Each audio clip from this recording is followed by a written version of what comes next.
We are back at the Jack for BCU baseball. We go to the bottom of the first, no score, Stetson and Bethune-Cookman. And the Wildcats will send Daniel Figueroa to the plate to kick off this bottom of the first. Figueroa stands into the right-handed batter's box against John Monduno. The righty deals. There's a strike. Fastball inside corner 0-1. Monduno, a senior from Saddle River, New Jersey, and a transfer from Rutgers. Figueroa fouls one away, and it's 0-2. Daniel, a junior, batting .250, 17 runs on 17 hits, 3 doubles, and 4 RBI. Figueroa is someone who has come into this lineup a little bit later into the season, was not an everyday starter for the Cats in center field. And the 0-2, breaking ball outside 1-2.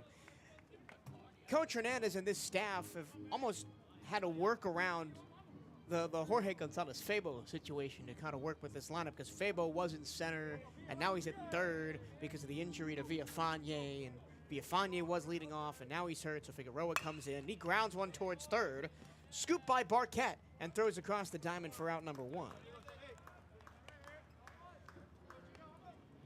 So one down, and here is Garrett Chun, who made that nice over-the-shoulder catch in left field for the first out at the top of the first. On offense, Chun has been spectacular this year. The senior batting .246, 19 runs on 33 hits, 3 doubles, 1 triple, and a team-high 25 RBIs. An on-base percentage of .365. He looks at an empty base paths and 1 out here. First pitch from Monduno is outside to the lefty, 1-0. Monduno on the season is 0-2 in 9 appearances. This is his 5th start with an ERA of .372. The righty works quickly. Here's the 1-0, outside 2-0. Monduno in 19 1/3 innings pitched has given up 8 runs on 14 hits, all earned, striking out 16 and walking 10. His opponent batting average is a measly 197. Yep, and that tells me that whenever people do make contact, that's another one outside, they're making good contact. If you have that high of an ERA, but you're only allowing a 190 average, you got to be letting people let well, it and rip. of course the walks, right? Yeah, 10 walks in 19 innings. Pitch. In there for a strike, and it's 3-1 on Chun. He watched it all the way. His bat was almost down by his foot when the ball was released. He had no intention of swinging at that. As the pitch clock counts down out in left center. Pitch is outside, ball 4. First base runner of the game for Garrett Chun. And as we were talking about how the walks could hurt Monduno, there's another one. And there's 1-on-1 out for Sergio Rivera, who for a long time had the highest batting average on the team. It has slipped of late. Still batting .308 is the junior, with 27 runs on 40 hits, 10 doubles, that's a team high, 2 triples and 19 RBI. He's got Chun on first and 1 down. Righty to righty, they go back to first. The ball pops out of the glove of Moran, but not far enough to allow Chun to move up. Defensively for Stetson, in the outfield left to right, it's Griffiths, Jones, and Hughes.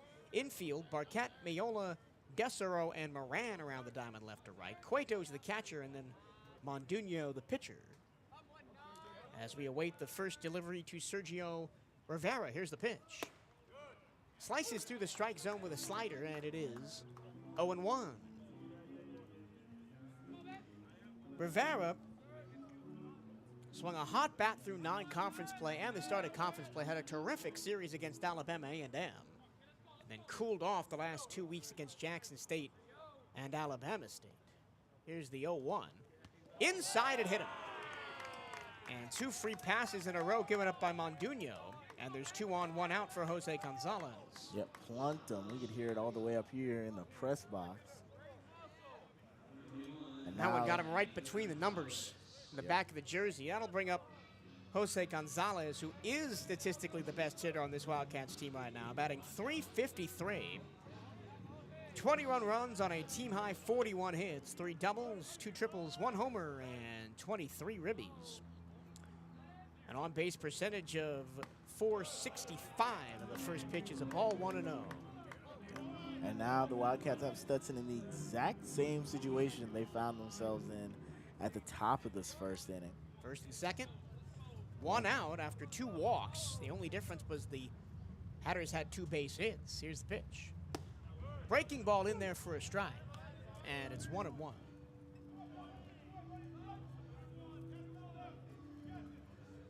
It is a gorgeous spring night for baseball on the east coast of Florida. The 1-1. Swing and a foul tip, and it's 1-2. Partly cloudy skies, 77 degrees at first pitch. A breath of wind lazily blowing out towards left field. Yeah. As you would say, perfect baseball weather. Here's the 1-2 from Mondunio. He spins and throws it back to second. Sliding in safely is reverse, so we will not have a deja vu moment from the top of the first. Nope.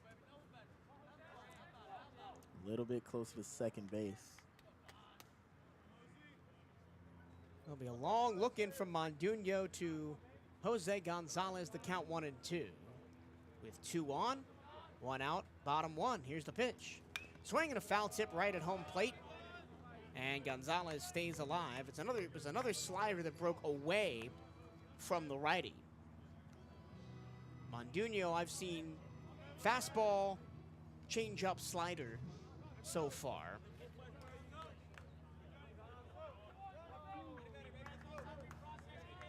The former academic All-Big Ten performer at Rutgers will look in and deal the 1-2. Bounced it to the plate, 2-2. This is our first game actually up here in the press box, yep. Edson, because of all the renovations to the Jack this year. We've been down behind home plate. Press box unavailable, but now with the Tortugas starting up, we've got access to our normal perch up here. The 2-2 from Mondunio is swung on and hammered to left field. That ball is going back to the track, to the wall. Adios, amigos. A 3-run home run for Jose Gonzalez, and it's 3-zip Cats. And even on those foul tips, you could see that he was trying to swing with power, and he just cranks that out to deep left. And off the bat, we couldn't tell if it was no doubt, but it certainly looked like it was going to go pretty darn far and ends up getting out of the ballpark. And all of a sudden, the Wildcats are up 3-0 with only 1 hit.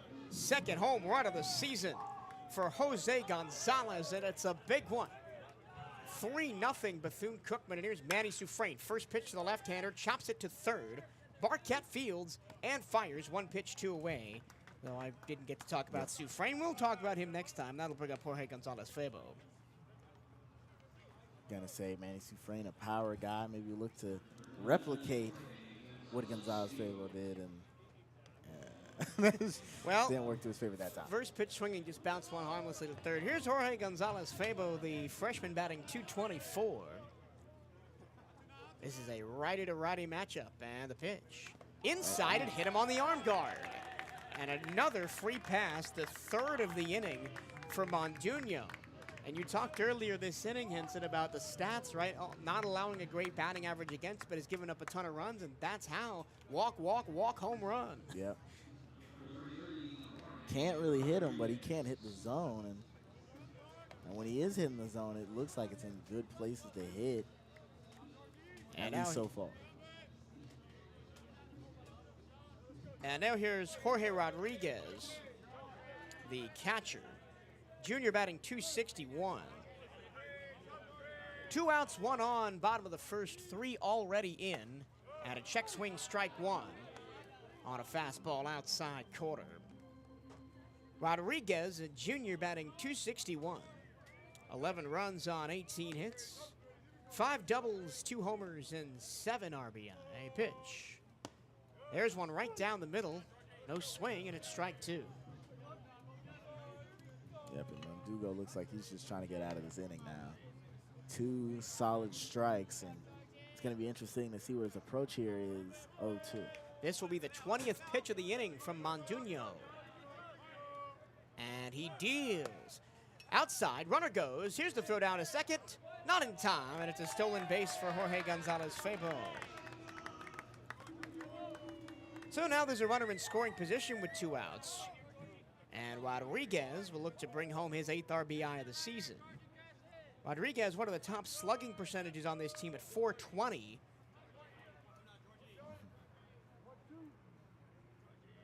And we're not going to comment on that. No, we are not. Here's the 1-2. Check swing, ball in the dirt. It's 2-2. And this is what Bethune-Cookman really has needed all year, a good start to a game. I mean, they swept Alabama A&M, but they were behind in all 3 of those games early. They took 2 out of 3 from Jackson State, had to come from behind in the middle game. 2-2. Inside 3-2. And so the Wildcats have had to be the cardiac cats. A lot of walk-off this season, even in the non-conference games against FIU and Jacksonville. And it's easier to, you know, play with the lead. You feel way more comfortable with what you're doing. You have more time. Full count delivery, swing and a miss. Got him with the breaking ball. And that's the end of the inning. But 3 runs, 1 hit, 1 left. And we go to the 2nd inning of play. 3-0 Bethune-Cookman over Stetson. You're listening to BCU Baseball on CatEye Network Radio.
We go to the 2nd.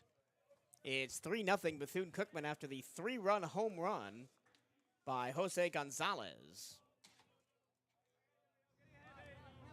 Yoancel Diaz back out for his 2nd inning of work, and he'll face the lefty, Logan Hughes. The first pitch is swung on and missed for strike 1. Hughes, the right fielder, batting .312 on the year. 21 runs on 25 hits. Pitch in there for a strike on the outer black, and it's 0-2. 5 doubles, 1 triple, 4 home runs for Hughes. Diaz ahead 0-2. He works quickly. Comes inside, forces Hughes to back away, and it's 1-2. They've had to dodge that one. Just wanted to come inside. Came a little bit too much inside. That one's hammered fair down the right field line all the way to the corner. Hughes will go to second as Rivera digs it out and throws it in. It'll be a leadoff double for Logan Hughes. He just snuck that one right inside the first base line. Yep, it took a Cookman bounce in the corner, though. It could have been much worse. Ends up coming out straight to the right fielder. And now it's Landon Moran, the first baseman. Moran batting .252, 24 runs on 30 hits, 8 doubles, 1 triple, 1 homer, and 16 RBIs. And once again, a fast start for Stetson. Just like the first, they've led off with a hit. First pitch, a strike on the inside corner to Moran.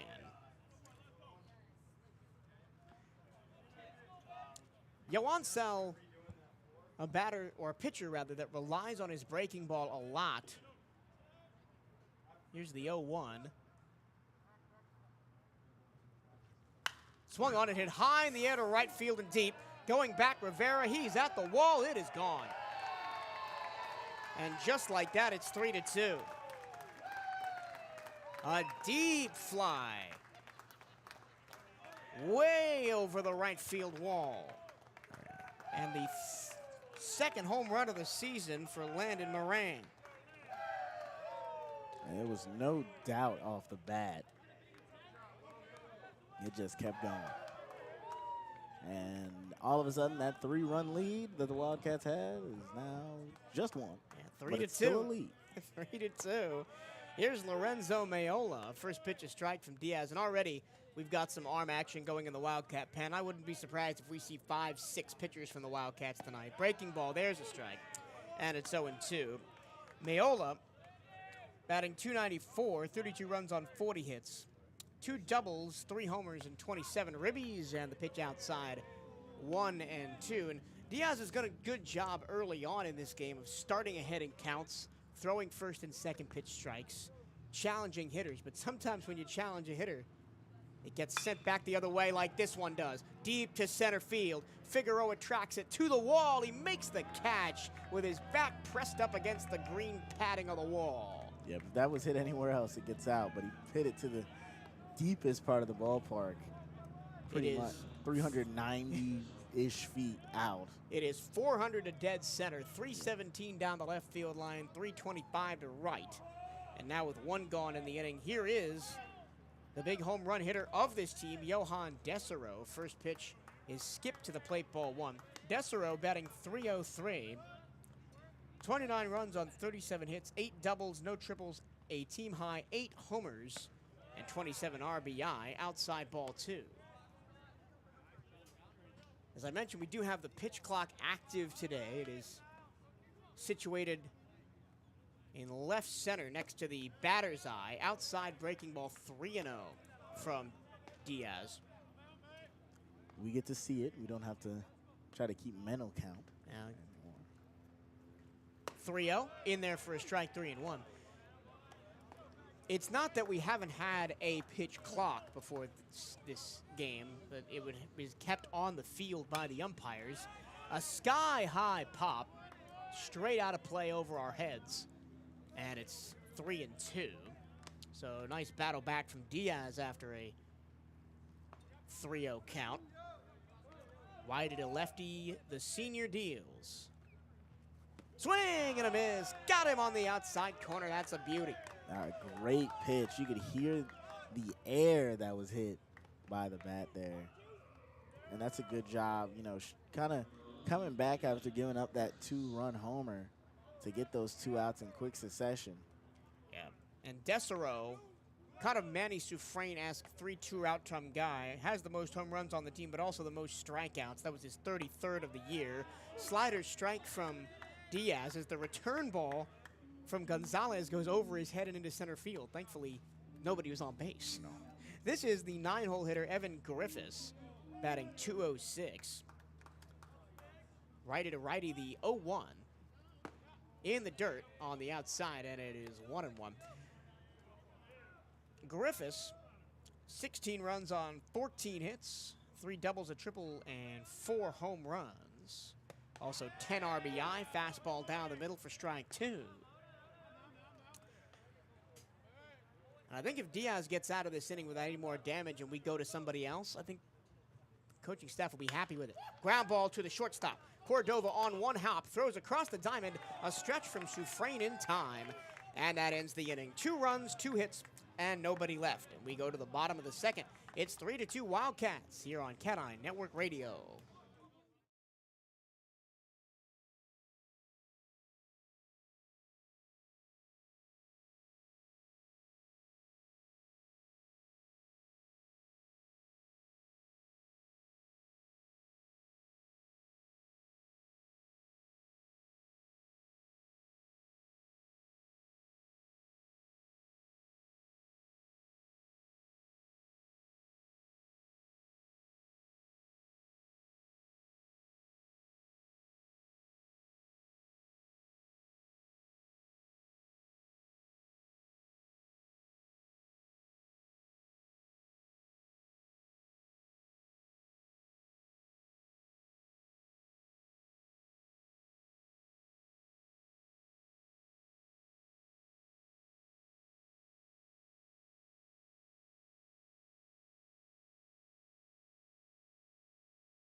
relief guy.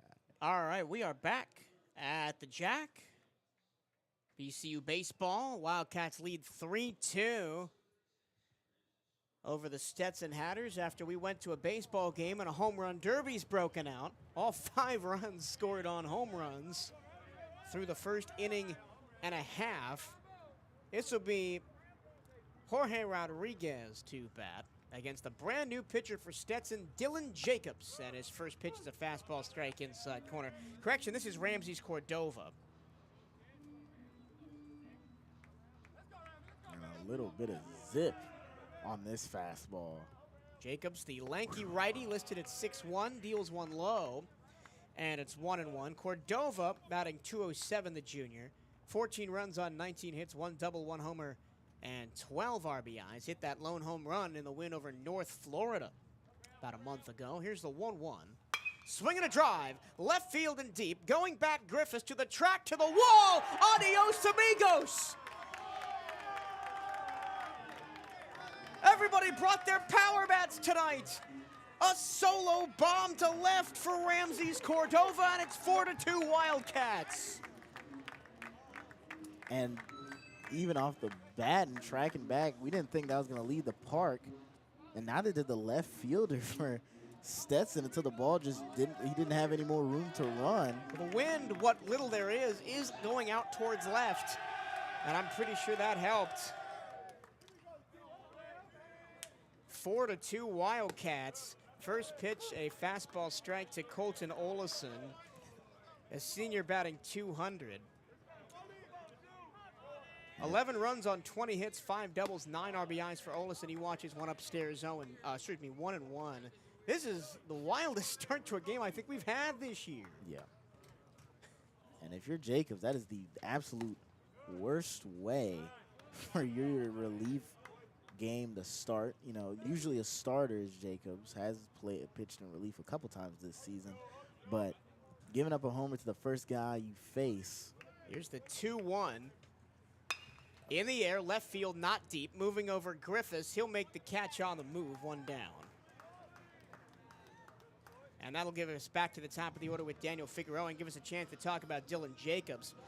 Jacobs on the year is 1-1 with 8 appearances with 6 starts. He's got a .491 ERA in 29 1/3 innings pitched. He's given up 17 runs on 36 hits, 16 of those earned. First pitch to Figueroa, fastball strike down the middle, 0-1. He's struck out 26, walked 13, given up 7 doubles, no triples, 2 homers, now 3, of course, as that one skipped to the plate, 1-1. And opponents are batting .290 against him. Figueroa led off the game by bouncing one to third for out number 1. Then, of course, Chun walked, Rivera was hit by a pitch, and Gonzalez took a deep fly to left. Figueroa squares to bunt, and the pitch goes by him for strike 2. Daniel Figueroa is one of the few players on this team, A.J. Smith being another one that I would feel comfortable bunting with nobody on and just trying to get a hit out of it. Swung on, line towards short, fielded on 1 hop by Mayola. Spinner to throw to first, offline. The ball gets away, and Figueroa is going to dig towards second. He'll slide in there safely. Yep. A great heads-up play by Figueroa, and it was a tough play for the shortstop. Had to make a throw from basically the outfield grass over to first base and just throws it over too much. And due to Figueroa's speed, he kind of just bounces into the ball, and it just rolls awkwardly off of him and down the foul line, leading him to be at second. That'll be an error on Mayola, the shortstop, and now there's Figueroa at second, 1 out here in the second. Here's Garrett Chun. First pitch hit in the air to left field down the line. That will go foul at the top of the clubhouse. Chun walked his first time up, came around to score on the Gonzalez homer. And how he swung at that one, I think he's trying to add his name to the list. I think everybody's trying to add their name to the list. They've seen 3 balls leave the yard so far in an inning and a half. Righty to lefty, Jacobs digs in. Here's the pitch. Skip to the plate and gets by the catcher, Cueto, so Figueroa will go down to third on a pass ball. And so now, after not technically giving up a hit, Jacobs has a man on third to deal with. Yep. And a fast man on third. So pretty much anything not hit directly at third base probably scores him here. Garrett Shun looking for his team leading 26th RBI. Another pitch in the dirt from Jacobs, and it's 2-1 the count to Garrett. Chun, a senior this year, along with a couple others. Jose Gonzalez, Colton Olison, Yoancel Diaz, the ones in the lineup tonight. Here's the 2-1. Ground ball towards first, scooped by Moran, and now they've got Figueroa in a rundown. They dive, and they didn't get him. Now they throw to second, and safe is Garrett Chun. What a wacky play. Daniel Figueroa scores from third. Garrett Chun goes all the way to second, and it's 5-3 Wildcats. And now head coach Steve Trimper is going to come out and argue. I'm going to break this down for you. So Landon Moran picked up the ball at first. He ran all the way across to the third baseline where he had Figueroa caught midway between third and home. He dove to try and get Figueroa. He didn't get him, and then Figueroa scampered home. Yeah, not 100% sure. I understand the plan of you don't want the runner to score at third, and he's safe, and Stetson's manager is incensed. Steve Tripp. Oh, and of course, we don't have review here. We don't have video, so I'm not sure you can review something like that. I don't think we've seen a call overturned that's been argued all year. And Coach Trimper is hot. And I mean, we've seen it recently, right, with Jackson State's manager over the weekend. Yeah. He was hot about a couple of things. FIU's manager. I mean, we've even seen Coach Johnny been up in arms about some things this year. As it stands, it is 5-2 Bethune-Cookman as Daniel Figueroa reached second on an error, got to third on a pass ball, and then I'm not even sure how to score that. So, I mean, comes over from first base, tries to tag him out so he doesn't, tries to force the run down by himself. And then on the dive, you almost want him to at least, okay, I missed him. Or if you're not 100% sure, throw it home so at least the runner stays at third. And then he holds it for a while, ends up having to fire towards second and doesn't. So now officially it has been given a two-bag fielder's choice for Garrett Chun. Okay. So he's on second. Figueroa is in, and it is 5-2 Bethune-Cookman. The batter will be Sergio Rivera after all of that nonsense. Yep. And every time these teams get together, something odd happens. I mean, last year was the offensive showcase with, I believe, 4 home runs. This year, there's already been 3 in an inning and a half, and a run scored without a hit. Every time I come out to the Jack, something odd happens, whether it was the hail that we had earlier in the season. First pitch, they throw all the way back to second. The ball skips into center field. Garrett Chun's going to go to third. The batter is Sergio Rivera. I didn't even get a chance to tell you that. And all kinds of miscues going on defensively for Stetson, and there's going to be a meeting on the mound here. Nobody up in the Hatter bullpen. It's not in the – probably the reason is Jacobs hasn't even pitched poorly. It's not really his fault that these base runners are on. He had a fielder's choice and then had that homer, obviously, but it just hasn't been the luckiest day defensively for him, and certainly hasn't helped. He's gotten one out already, that deep fly, but yeah, everything's been hit hard. Yeah. Even the play to first that Moran tried to run down Figueroa, that was a sharply hit ball towards first, and now with a runner on third, the entire infield is on the grass. Here's the pitch. Swinging a fly ball, first base side out of play, and it's 1-1. So, yeah. Another call. Oh, I think it's a sound effect. Oh, okay. We're not used to those, again, because this is our first time in the press box this year. We've got the soundboard working. Yeah. Count 1-1 to Rivera. Chun leads off third. Skips off the dirt again, and Jacobs has thrown a lot of pitches in the dirt. 2-1, the count to Rivera, who was hit by a pitch and came around to score on the Gonzalez homer in the first. So Cordova led off the inning with a solo shot to left. Then Olison flied out to left. Figueroa reached on a throwing error by the shortstop. He ran all the way to second. There's a swing and a miss, and it's 2-2 to Rivera. Then he reached third on a pass ball. Then Garrett Chun hit a ball to first. Moran tried to run him all the way down, did Figueroa on the third baseline. He missed the tag, and Figueroa scored. Swing and a foul ball, and its count holds 2-2 to Rivera. Then Chun went to third on a throwing error by the catcher. So 2 errors, a pass ball, and a fielder's choice already in this inning. Yep, hasn't been the cleanest half inning defensively for the Hatters. 2-2. Foul tipped right at home plate. Went off the catcher's mask, and the count holds 2-2. Rivera looking for a big hit here. As I mentioned, all 4 of the infielders for Stetson are either on the infield grass or as close to it as you could possibly be. Here's the pitch. Ground ball, foul outside of third. Yep, and after watching a lot of softball with you, Mike, this is very reminiscent of how that Alabama A&M team wanted to line up against the Wildcats on that diamond. Very bunt-heavy defense here. Yeah. And if he pops anything up into that outfield grass, because the outfielders are very deep. Pitch, swing, and a foul ball into the Halifax River down the left field line. If you've never been out to the Jackie Robinson Ballpark, we don't get a lot of foul balls back. Nope. On the first base side is the Halifax River, and then on the third base side is Orange Avenue, right behind the concourses. Once again, the 2-2 to Sergio Rivera with Chun on third and 1 out. And this one's hit in the air to right field, moving over Hughes. He makes the catch. Tagging and coming home is Chun. Here's the throw to the plate. He is safe as the relay is not in time.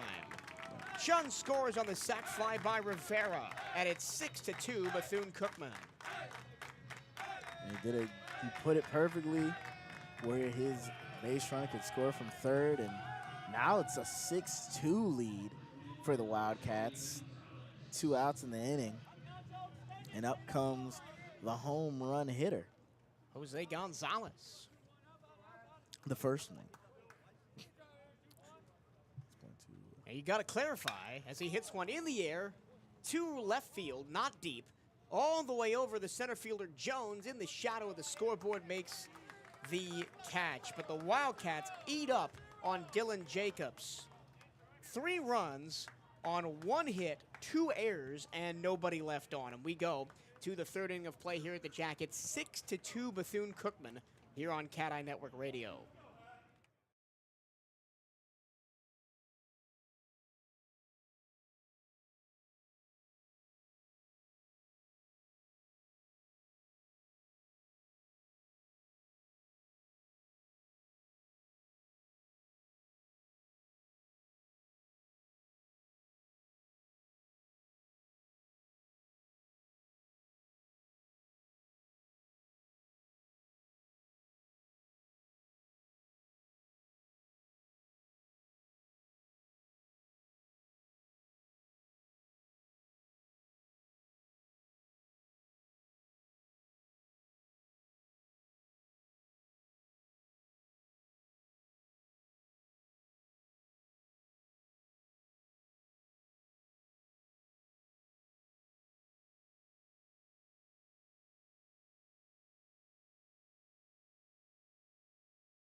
We go to the third here at the Jack. It's a wild ball game so far between the Stetson Hatters and the Bethune-Cookman Wildcats. Wildcats on top 6-2. There have been 3 home runs hit, along with the Wildcats scoring 2 runs without a hit being recorded in the last inning. Yoancel Diaz still on the mound for Bethune-Cookman. His first pitch, a slider strike to Kyle Jones. Back to the top of the order for the Hatters. Jones led off the game with a single to left. And a fastball strikeout at Black, 0-2. Jones was then picked off of second after the single by Barquette. Joansel working quickly. Here's the 0-2. Breaking ball fouled away, and its count holds. Diaz, 36 pitches so far. And once again, Steve Trimper is mad about something. I'm not sure what he's mad about this time. I think he was mad that... Yeah, I don't know about that. Well, anyway, the count is 0-2 on Kyle Jones, righty-to-righty against Diaz. Here's the pitch. Upstairs, and it's 1-2. Need a Trimper cam for this game. Joansel hasn't pitched a lot in his Bethune-Cookman career. 1-2. Ground ball towards third, foul. Count holds.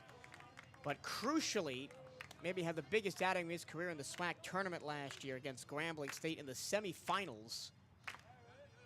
No runs, and struck out the side to close out Grambling State and send Bethune-Cookman to the championship. Ground ball to third, backhanded by Gonzalez-Fabo, throws across the diamond, not in time. And safe on an infield single is Kyle Jones, so he's 2 for 2. Tough throw by Fabo. He was deep behind third base. Yep. And that'll bring up Isaiah Barquette, who got an infield single off the glove of Diaz at a comebacker in the first. And he's batting in the exact same spot he did in the first inning with Jones on and nobody out. They're playing Barquette pull heavy here with Olison almost behind second base at second. First pitch, a slider strike to the righty hitter. Barquette, the .317 hitter, has only struck out 8 times this season. Very disciplined at the plate, the 0-1. Diaz nods and fires. Check swing in the dirt. Did he go? No, says the first base umpire. The sun is just about heading towards the western horizon beyond the third baseline. Shadows encroaching about halfway across the outfield. Diaz's 1-1 is a strike, and it's 1-2. And you can see how that breaking ball, 12-6 curve that Diaz has, can freeze batters at times. The problem is when he leaves one up there, you get results like Landon Moran did in the last inning, where he sent one over the right field wall. Diaz, the 1-2. In the dirt, 2-2. Just try to pump the fastball as fast as possible, try and get a swing. Yeah, but when you push that velocity up, you kind of sometimes will lose control and ends up spiking it. Count is 2-2. Jones on first, nobody out, top of the third. And Joansel into his windup. Hit in the air, foul, first base side out of play. Count 2-2. In fact, before last year, Joansel Diaz had appeared more for Bethune-Cookman as a pinch runner than as a pitcher. Scored 4 runs as a pinch runner as a sophomore back in 2022, but only appeared twice on the mound. The 2-2 pitch. Runner goes. Here's the throw down to second. It is wide. And off the glove of Olison, it's a stolen base for Kyle Jones. The pitch was outside. The count is 3-2. And even funnier, he hit .520 in high school and had a .571 on-base percentage in that COVID-shortened season. But mostly used as a pitcher here the last 2 years, Joansel.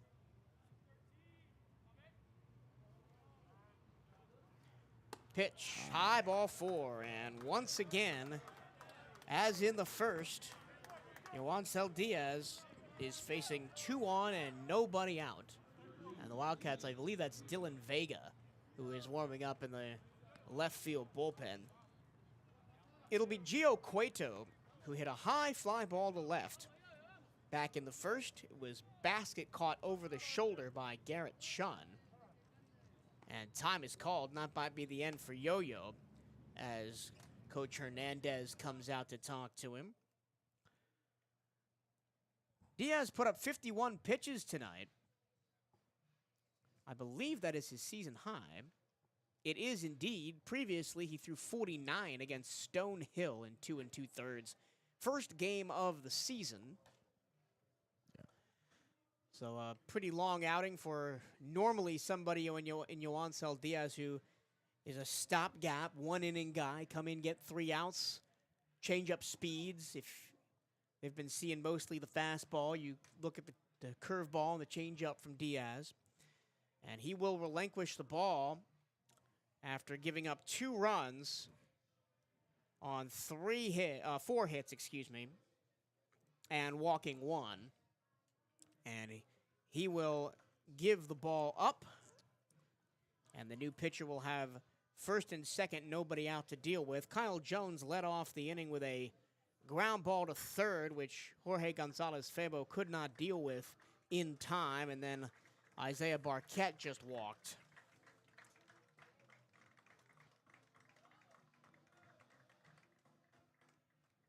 Just waiting to see who the new pitcher is. I'm trying to catch a number. 26. It is Dylan Dudonis, not Dylan Vega. I had the wrong Dylan. So Dudonis will be on. He will face Gio Cueto as the first batter. Dudonis from Jacksonville, Florida, one of the many players on this Bethune-Cookman team to transfer from Florida State College at Jacksonville, formerly of Fleming Island High School. Yep. Fleming Island has very tough athletic programs from baseball, football, wrestling as well. A lot of tough guys coming out of that Fleming Island prep. I remember when I was playing around high school soccer, we would always have problems with Fleming Island as well. Dudonis, a right-hander, as unfortunately my stat page is not loading to get you Dudonis' numbers. I will continue to try. We are at the whims of technology here at the Jack. As for some reason, it feels like the Bethune-Cookman Athletics website is maybe down. Yeah. Well, we will get you his numbers when it is appropriate. Cueto will be in to face him. He bats .291 with a .444 slugging and a .422 on base. Lots of high on base percentages on this Stetson team. .488 for Jones, .434 for Barquette, .422 Cueto. And here is the catcher, Cueto.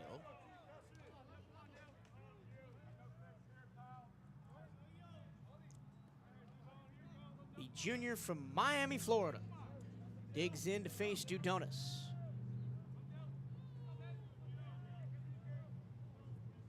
Righty to right of the matchup. This is a long look in from Dudonis.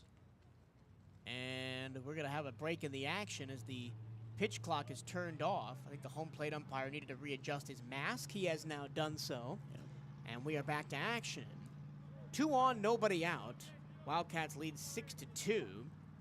In the top of the third, first pitch from Dudonis is in the dirt, ball 1. Dylan is somebody that the Wildcats were very high on. Spun a gem earlier in the season. In his first appearance of the year, has not really lived up to those high standards as the ball outside 2-0. He pitched in the 10-4 win against Florida International. Yep, it's pitched in plenty of games this season. FIU, Florida, Jacksonville. Outside 3-0. Game against Florida A&M and Alabama A&M. Overall stats, it's pitching a .413 ERA in 9 appearances. Only 2 starts, 1 save. And ball 4, the bases are loaded, so not a great start for Dudonis. He comes in and walks Cueto on 4 pitches. The bases are loaded, and there is nobody out for Daniel Labrador, who grounded out to short his first time up. And something that's consistent with how he's played overall in this season. In 24 innings, he's allowed 19 hits, 13 runs, 11 earned, and 15 walks to just 16 strikeouts, and is allowing a .213 average. So once again, another guy who while the average as another ball is outside isn't bad, he just is allowing too many walks, and then you're giving up 3 home runs to just out of your 19 hits. So a lot of power being given up on the stuff that Another is hitting ball, the zone. and I'll tell you what, everything from Dudonis has been outside the righties. Everything. He hasn't missed up, he hasn't missed down, he just missed away, away, away. And Gonzalez is going to go out and talk with him as he has pitched 6 straight balls to start his appearance, and already the Wildcats send some action down to the bullpen. As Carlos Rosas, the freshman, is going to go warm up And along with Carlos Jasmin. Yeah. And I think, and this is wishful thinking, if you can get out of this inning without somehow giving up a run, I think that will really determine how this game will go. You're going to have to either get strikeouts or pop-ups on the infield. Yeah. That's the only way, because if anything's hit to the outfield, someone's scoring, even if it's a pop, fly, sack, fly situation. Bases loaded. Jones on third. Barquette on second. Cueto on first. Here's the pitch. There's a strike right down the middle, and it's 2-1. The latter two, Barquette and Cueto, have both reached via walks. Barquette walked by Diaz. Cueto by Dudonis. Here's the pitch. Pop foul, and it's 2-2. So a nice recovery by Dillon after the 0-2 start to this batter. Needs this strikeout, and then he can maybe try to play a double play ball or something to get these 2 outs. 2-2. Fly ball, right center field, moving over Figueroa. He makes the catch. Tagging and scoring from third is Kyle Jones. And it is 6-3. Barquette tagged and moved to third. Cueto stayed on first, so runners on the corners with 1 down. And I would bet my bottom dollar that the Hatters are going to try the good old double steal here to try and squeeze a run home. The batter is Logan Hughes, who doubled down the first base line his first time up back in the second pitch. In the dirt, ball 1. Nice recovery by Gonzalez to keep that from going to the backstop, but the wild pitch will let Cueto go to second, taking away the double play ball. Hughes, as I mentioned, doubled and then was brought home on the home run by Moran. Both of those against Yoancel Diaz. One already in the inning. After a bases loaded pop out by Daniel Labrador scored Kyle Jones. The score is Bethune-Cookman 6, Stetson 3. And now it's second and third. Pitch from Dudonis. Outside 2-0. And now he's missed 2 pitches, 1 low and 1 outside to the lefty. So now he's under-rotating on his pitches. He's overcorrected. Got to find the zone. 2-0. He does, grounded towards second. Olison will give up the run, take the play at first. Barquette scores. Cueto goes to third. There's 2 away, and it is 6-4. And if only, that pitch isn't maybe wild, and you could have had a double play ball right there. Yeah, it was right to Colton Olison at second. A perfect double play ball potentially, but again, you can't go off of has-beens. Got to play the game, the hand you're dealt. Now here is the home run kid, Landon Moran. Fastball strike outside corner at the knees, and it's 0-1. Moran hit one deep to right field for a 2-run bomb for the first 2 Stetson runs of the game. Breaking ball outside, 1-1 from Dudonis. Cueto on third with 2 outs and 2 already in the inning. Here's the 1-1. Swinging a high fly ball to center field. Going back, Figueroa, he's on the track. He's at the wall. He reaches up and makes the catch. That is the second time Daniel Figueroa has made a catch with his back pressed against the 400 sign in dead center. But the Wildcats get out of it. They allow 2 runs on 1 hit and 1 left. And we go to the bottom of the third. The Wildcat lead has been cut to 6-4 here on CatEye Network Radio.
Bottom 3 here at the Jack. It is 6-4 Bethune-Cookman in a high-scoring contest here on the east coast of Florida. The two Division I athletic programs in Volusia County facing off for the first of two meetings this season tonight. First pitch from Dylan Jacobs, who is still on the mound, is a strike outside corner to Soufrain. He quickly works into the 0-1. It's low, 1-1. Soufrain grounded out to third on one pitch his first time up. He's a junior batting .272. And the 1-1. Upstairs, 2-1. Soufrain, 22 runs on 25 hits, 7 doubles, 1 triple, 2 homers, and 19 RBI. The big lefty first baseman will stare at this 2-1. And he hits one in the air to center field, not deep. Jones moving in, makes the catch, and there's one away.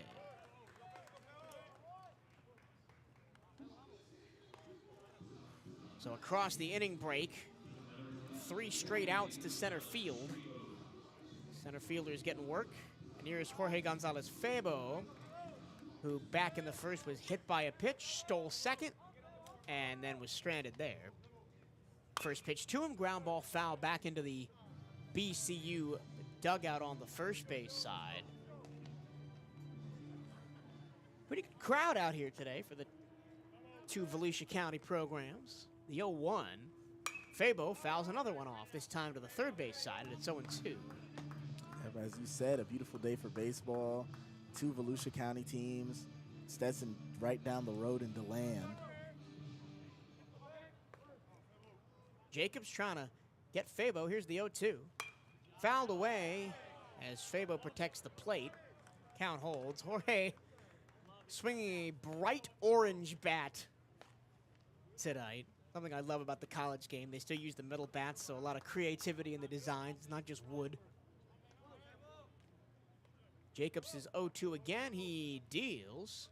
Ground ball, softly hit, foul outside of third. Thought that was going to be fair from our angle, but it just clipped the left-hand side of the base. Barquette had it covered either way. Yeah. And we'll leave the 0-2 for the third straight time. As the Wildcats looking to build on their 6-4 lead. 0-2 to Febo. And he fouls it off again.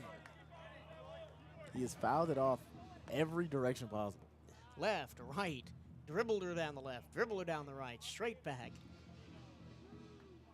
Febo has kind of been a strikeout magnet, 24 strikeouts in 85 at-bats. Here's the 0-2, and he strikes out. Ball was in the dirt, throw down to second by Cueto will get the outs. First strikeout of the game for Stetson pitching. And there's 2 down. And it'll be up to Jorge Rodriguez, who grounded out to short to end the first, to try and prevent the first 1-2-3 inning by either team in the ball game. Rodriguez, the righty-to-righty matchup against Jacobs. First pitch upstairs and in, missed with the fastball. Coming up for Bethune-Cookman, they'll go down to Coral Gables tomorrow to play Miami. Always a tough game against the Hurricanes. 1-0. Upstairs and in forces Rodriguez to lean back at 2-0. And then a 4-game spot this weekend against the Delta Devils of Mississippi Valley State after the 3rd game of their series in Mississippi. Pitch popped sky high, third base side foul. And the count holds 2-1. The 3rd game of their series in Mississippi was rained out. The Wildcats won the first 2 games 11-2 and 10-5. So they'll play 4, 1 Friday, 2 Saturday, and 1 Sunday. Pitch in there for a strike, and it's 2-2 on Rodriguez. And that's maybe why you're going to see pitching by committee both tonight and tomorrow to save arms for that 4-game series. Here's the pitch. Watches strike 3 right down the middle, does Jorge Rodriguez, and 1-2-3 go the Cats. A quick inning for Stetson as we go to the 4th. 6-4 Wildcats here on the CatEye Network.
Back at the Jack for BCU baseball. Well, it feels like we've been here for all day, hasn't it, Henson? But really, we're only going to the top of the fourth. Yeah. It is 6-4, Bethune-Cookman. So much has happened in this game already. Yeah. A little bit slower than softball.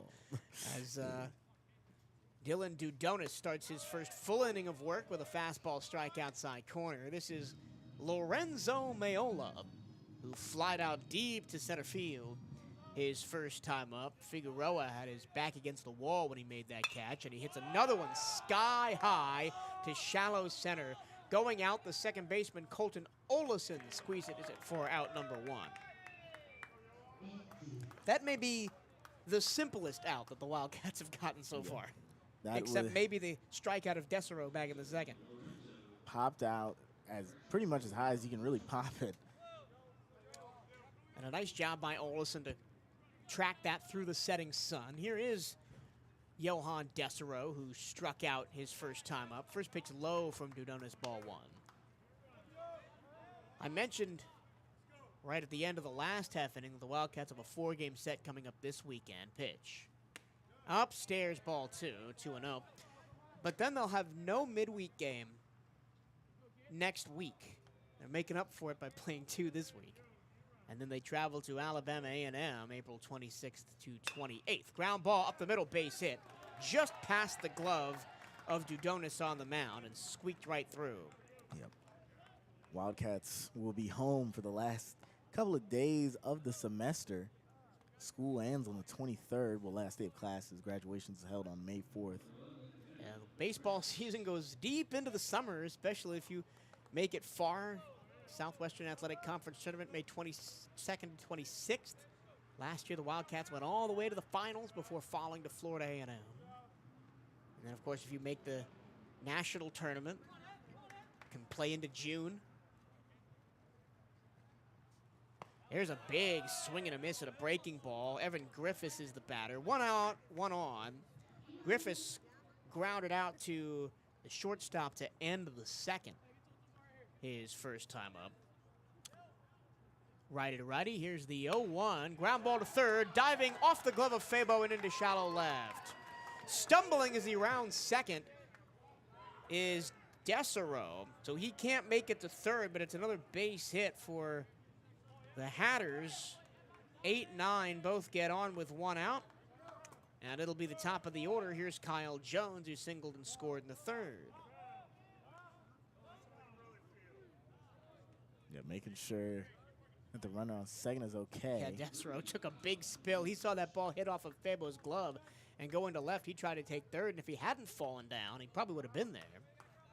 Because it was a long run for Chun to come pick that up. Yeah. Here is Jones. He's 2 for 2 with 2 base hits. And he hits one high in the air. First base side foul. That'll hit the top of the Turtle's Nest. Little seating area down there by the first baseline bullpen. And the count 0-1. Jones, both of his hits have been pulled to the left-hand side. One right down the third baseline on the infield.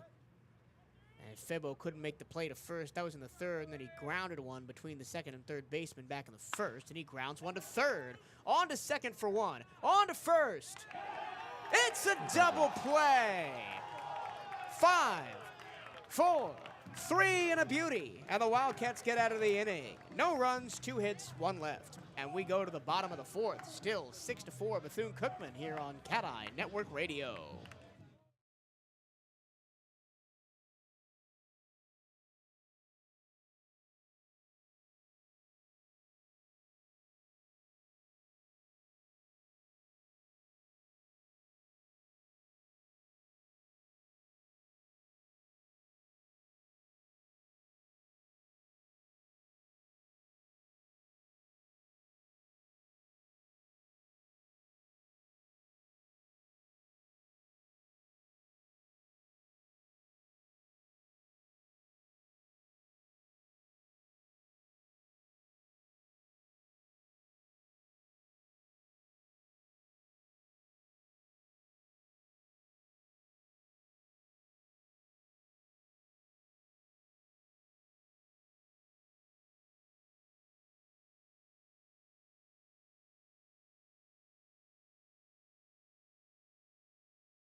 After completing a 1-2-3 inning in the bottom of the third, Dylan Jacobs is still on the bump for the Stetson Hatters as we begin the fourth. Wildcats up 6-4 in this high-scoring contest that's seen 3 home runs already. One of them hit by this man, Ramses Cordova, but he fouls one third base side 0-1. Cordova led off the second, was the first batter to face Jacobs, and hit a deep one to left center, right into the scoreboard. And he hits one in the air to right field, not deep. Coming in Hughes, he dives and he can't make the catch. Cordova's gonna hold it first as Hughes recovers, but it'll be a little bloop base hit for Ramses, and there's one on with nobody out. I think the wind pulled that away from Hughes. Somebody very frustrated. Probably Steve Trimper. He has been hot this evening, especially about the fielder's choice that ended up scoring Daniel Figueroa back in the second. So now here's Colton Olison. He flied out to left his first time up. Squares to bunt, pulls it back, pitches low, ball 1.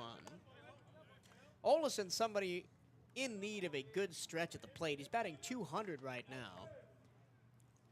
Of course, last year was a better batter than that, even still down in the 9 spot where he typically is. The 1-0, squares to bunt again. They go back to first, and safe is Cordova sliding back in.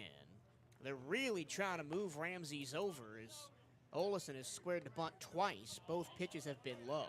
Yep.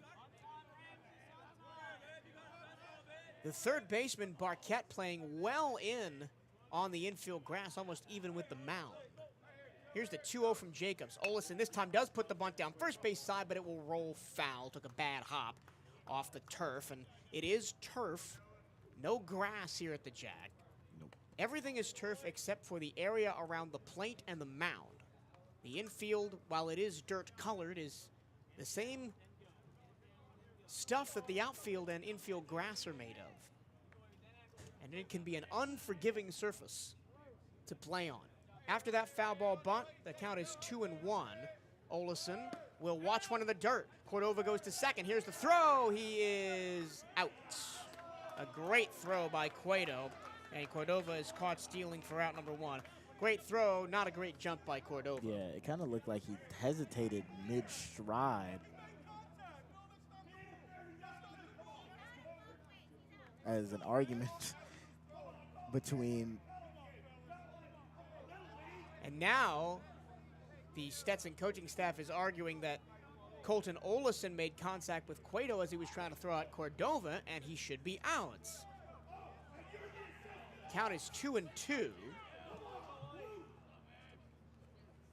And Cordova hits one in the air to left. It's right at Griffiths. He makes the catch. So 2 fly balls to left for Olison in the contest, and there's quickly 2 away after the opening single by Ramses. Back to the top of the order, here's Daniel Figueroa, already 3rd time through the order now for both teams here in the 4th. Figueroa grounded out to 3rd to lead off the game for the Wildcats, then had maybe the most adventurous trip around the base paths I've seen anybody have all season. First pitch, he bunts it, left-hand side. Charging is Barquette, he throws him out. Well, I'll tell you about that later. No runs, 1 hit, and nobody left. And we go to the 5th inning of play. It's still 6-4 Wildcats here on the CatEye Network.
We go to the 5th inning of play. Wildcats lead the Stetson Hatters 6-4. First of 2 meetings this season between these two Volusia County-based programs. Dylan Dudonis still on the bump. His first pitch is a strike to Isaiah Barquette. 3rd time through the order starting for Stetson. Barquette singled off the glove of the pitcher, Yoancel Diaz, and here comes Steve Trimper again to argue with the home plate umpire. Barquette was talking to the ump saying that he called for time before that pitch was thrown, and he didn't get that, and now... Also, I thought the pitch was a strike, but the board says 1-0 and not 0-1. So we'll get all of these sorted out. And now Coach Hernandez wants to talk it over. And he says that the umpire called a strike, which he did. Yeah. The scoreboard still says 1 ball, no strike. So we will sort this out. Hatters have taken some big scalps this season. 2 out of 4 against West Virginia. And then they beat Florida and UCF in big state of Florida contests. Both of those teams were ranked when the Hatters beat them. So here's the pitch from Dudonis. There's a strike. The board still says 1-1. In my head, it should be 0-2. But the count is actually 0-1, so they did take away that first pitch. Ground ball towards 3rd. Fielded on the grass by Fabo. He throws across in time, 1 down. So it's all a moot point anyway. Grand scheme, it doesn't. One of those grand scheme, it doesn't matter plays is an argument about that. Pitch not counting ends up being all for naught as grounds out to the 3rd baseman. Here is Gio Cueto, who from behind the plate had a great throw to get Ramses Cordova stealing in the bottom half of the 4th. First pitch upstairs to Cueto. Gio flying to left his first time up. That was very deep, and it had to be an over-the-shoulder catch by Garrett Chun. Second pitch a strike, slider through the zone, 1-1. Then in the 3rd, Cueto walked, reached second on a wild pitch, ended up being stranded on 3rd as part of that bases loaded, nobody out situation that Dudonis was thrown into, and then Dudonis hits him in the back. So we'll have a runner on with 1 out for Stetson. And the second free pass allowed by Dudonis, both of them, to Gio Cueto. Yep.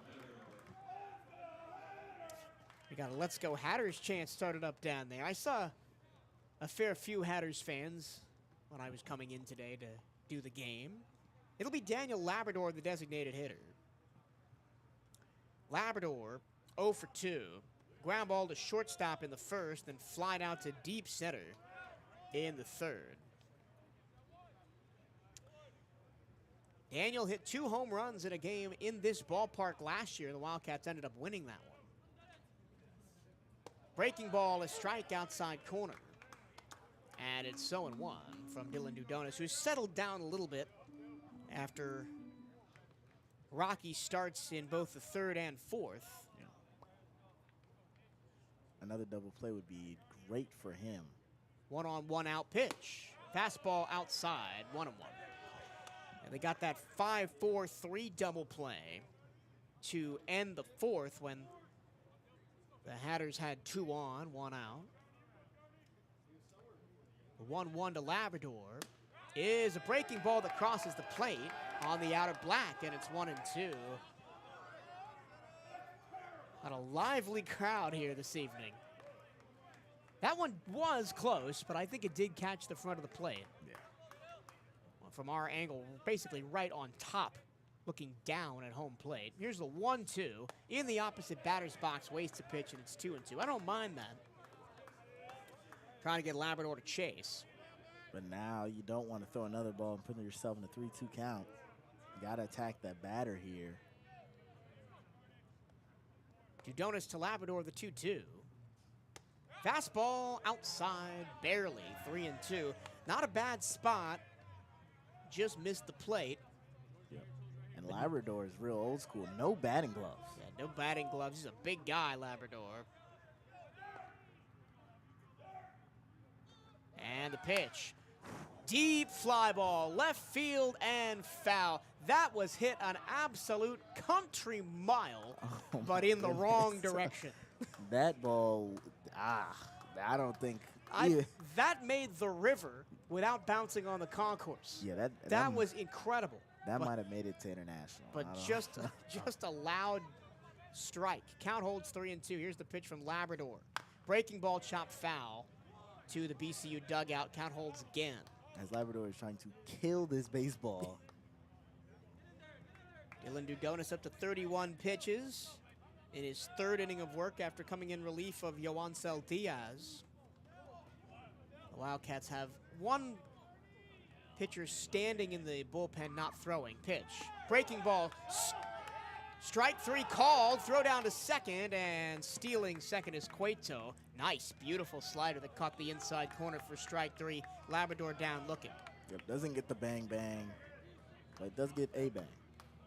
Single out, strikeout, good job. Second strikeout of the game for Wildcat pitching. Diaz got Desero back in the second. And now with 2 down.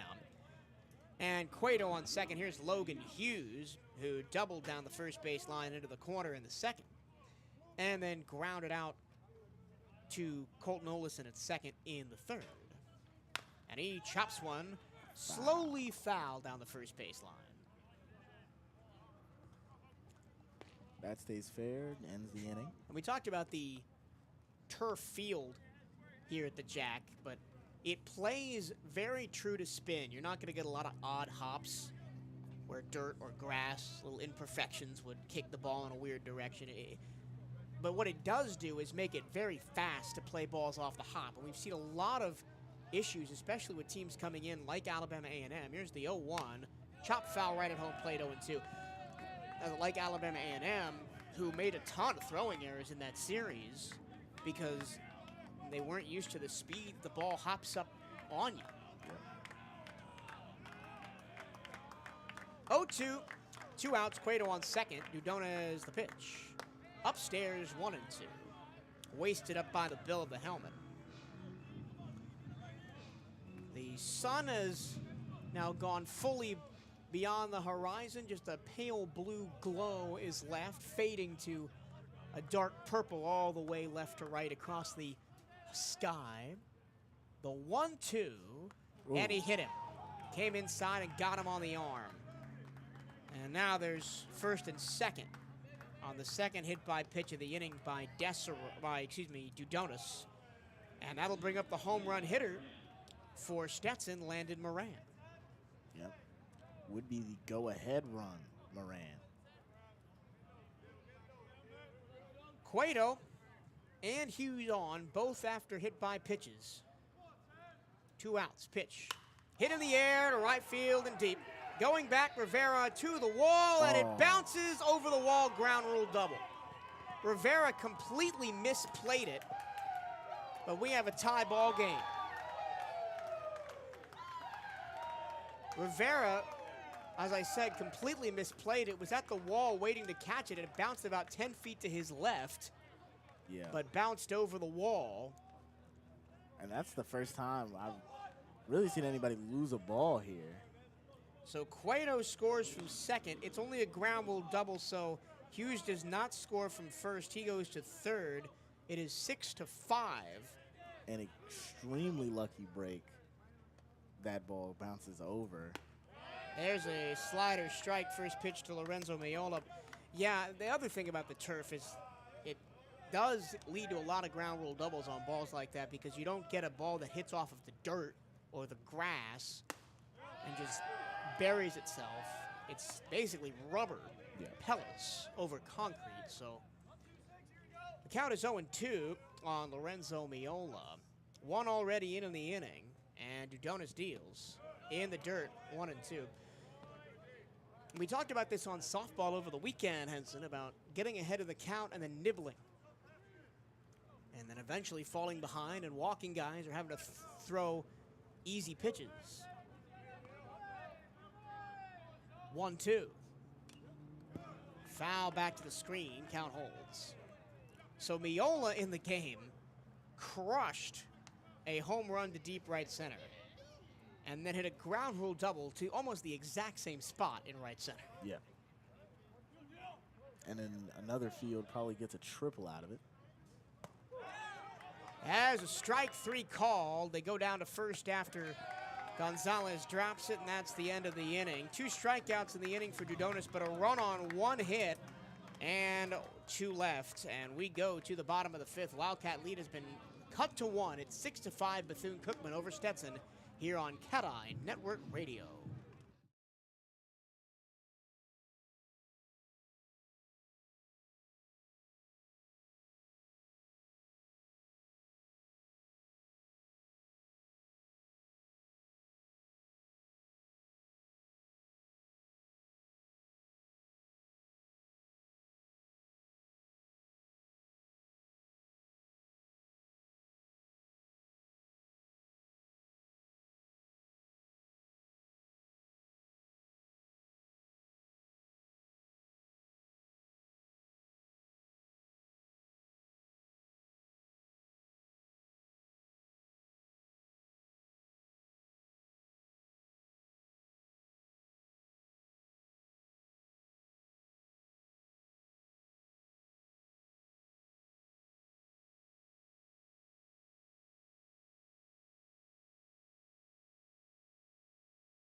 Garrett Chun digs in to start the bottom of the 5th for Bethune-Cookman. They've seen what once was a 6-2 lead be cut back gradually to 6-5. Garrett Chun facing Dylan Jacobs. And that one's grounded towards second base. Backhanded by Desero, and a throw to get Chun by half a step. What a play. Moving to his right, throwing back across his body by Johan Desero. Very solid defensive play there. Here's Sergio Rivera. That was the first time for Garrett Chun not getting on base today. Walk and a fielder's choice before that. Here's Rivera. Was hit by a pitch in the first, scored on the Gonzalez home run, then flied to right field his second time up in the second.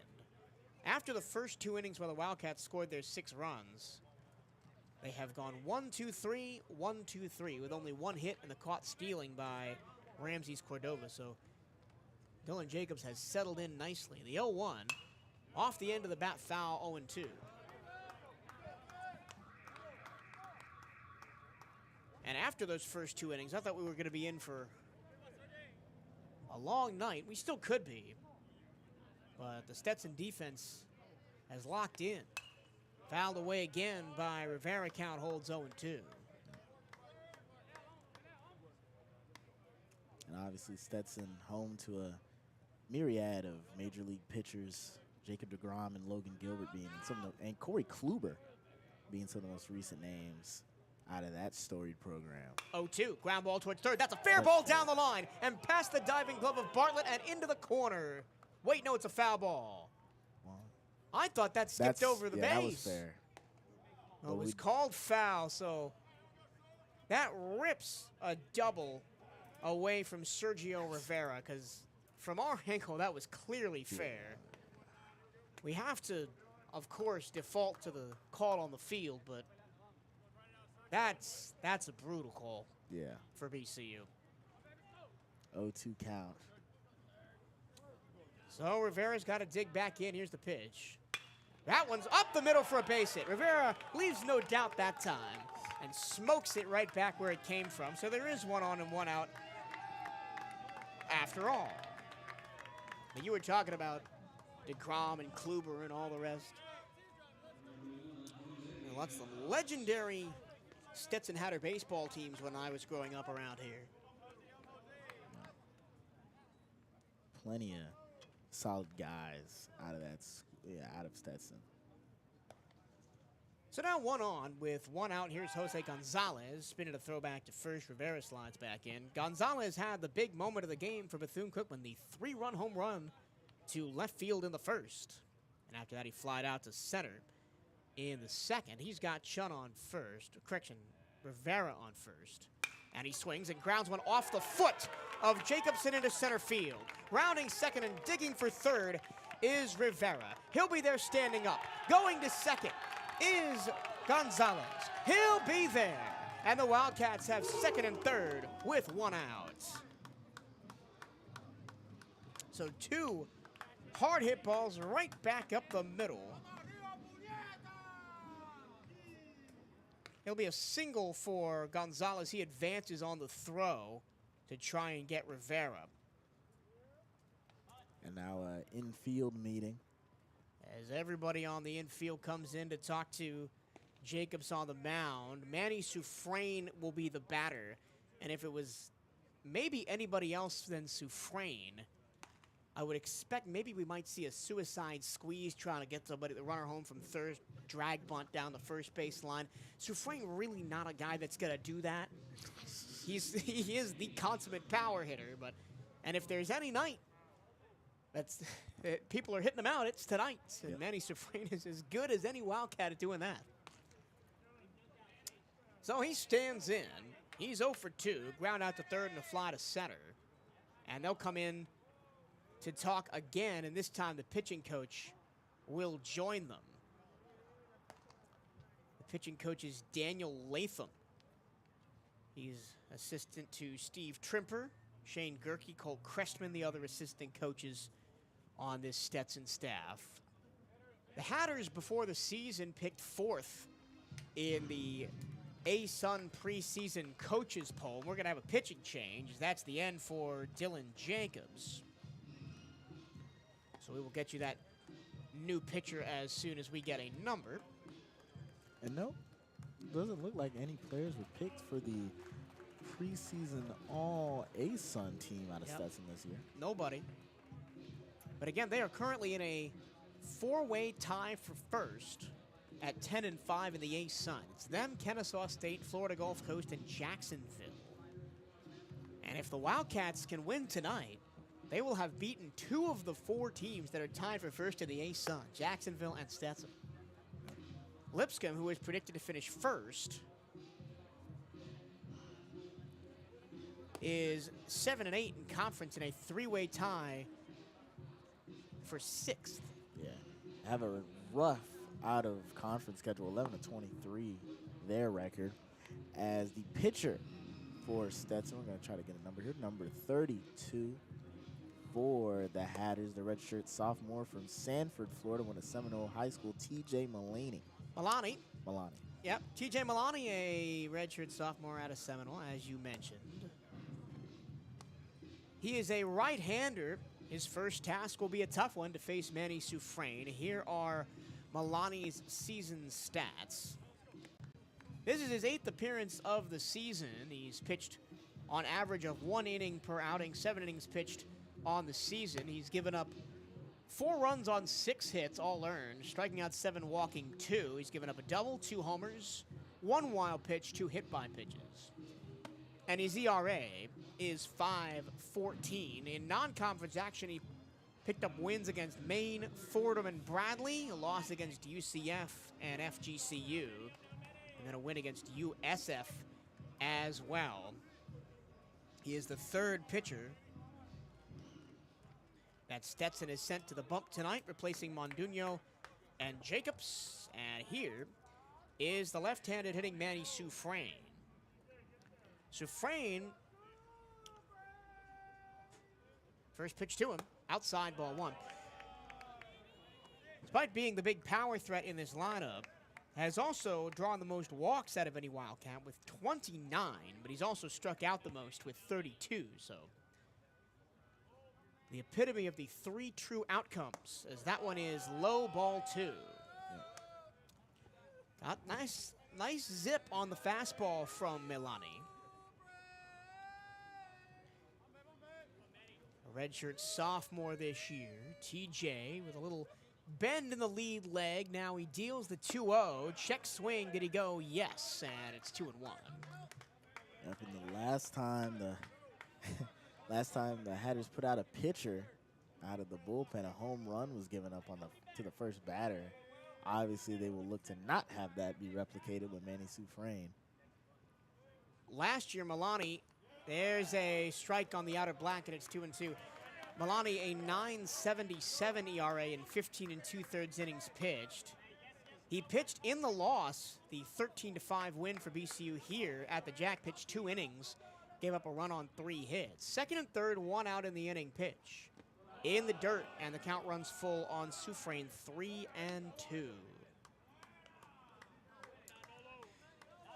2 straight singles, and advancing on the throw puts Rivera at third and Gonzalez at second. The full count to Milani, his first batter faced, Manny Sufrain. Here is the pitch. And Sufrain fouls one away, and the count holds. Wildcats tonight in their traditional home midweek uniforms, the gold jerseys, white pants, maroon helmets. Bethune in script in maroon, trimmed in white across the front. Maroon numbers as well. The 3-2, once again from Milani. And it's in the dirt, ball 4, and the Wildcats have loaded the bases. Only 1 out. And this is, ironically, deja vu to what happened for Cookman early in the game. Now here's Jorge Gonzalez-Febo. I mentioned he was a strikeout magnet. He didn't strike out in the third, was hit by a pitch in the first, swinging that bright orange bat. This will be a righty-to-righty matchup. Corners in, middles back, the infield defense, and Febo checks his swing, and it's a strike on the outside corner, 0-1. This is a big spot for the freshman Jorge Gonzalez-Febo. Yep. 2 home runs on the year, including his first ever collegiate at bat against Stonehill back in February. Here's the 0-1. Way outside, 1-1. A good job by Cueto behind the plate to prevent that one skipping to the backstop. If you've never been here to the Jack, it is a long ways back to the backstop. If one gets away, it's almost an automatic run if there's a runner on third. Here's the 1-1 from Milani. Febo hits one high in the air, first base side. That will be out of play barely. Moran did a yeoman's job to sprint after it behind the bullpen for Stetson on the first base line, and it just went over that netting. And if you're Moran, you almost don't want to catch that just because you're so far away. Yeah, if he catches that, a run tags and scores. Yeah. But anyway, here's a 1-2 to Febo. Righty to righty, Milani kicks and deals. Upstairs, 2-2. Wildcats leading this one 6-5. They scored 3 in the first and 3 in the second, but have had nothing since. But they've got the bases loaded and 1 out here in the bottom of the 5th. Pitch to Febo. He watches strike 3. Right down the pipe. It's the second strikeout of the game for Jorge Gonzalez-Febo, and it'll bring up Jorge Rodriguez, another person who has been struck out by Dylan Jacobs in the third. Rodriguez bats, bases loaded, now 2 outs in the 5th. 2 straight singles and a walk sandwiched in between the ground out by Chun and the strikeout by Febo. First pitch, Milani to Rodriguez. Big cut and miss, nowhere close to the slider, and it's 0-1.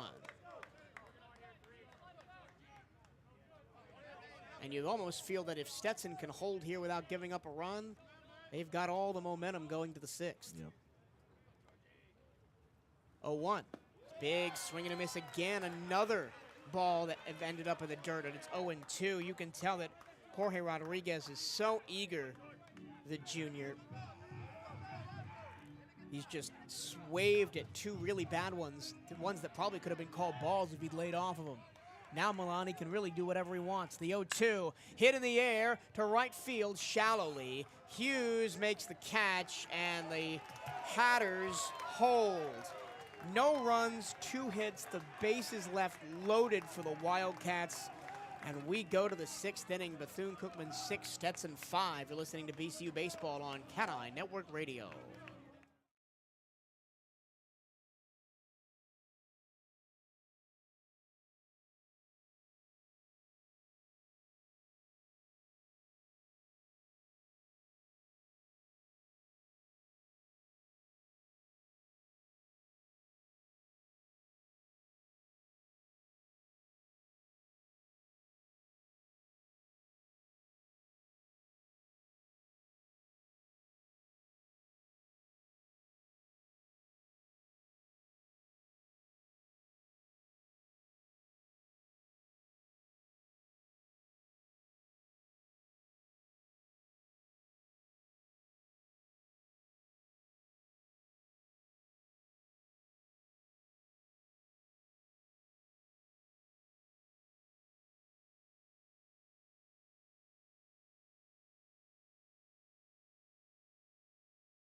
We go to the 6th. Wildcats still clinging to that 6-5 lead.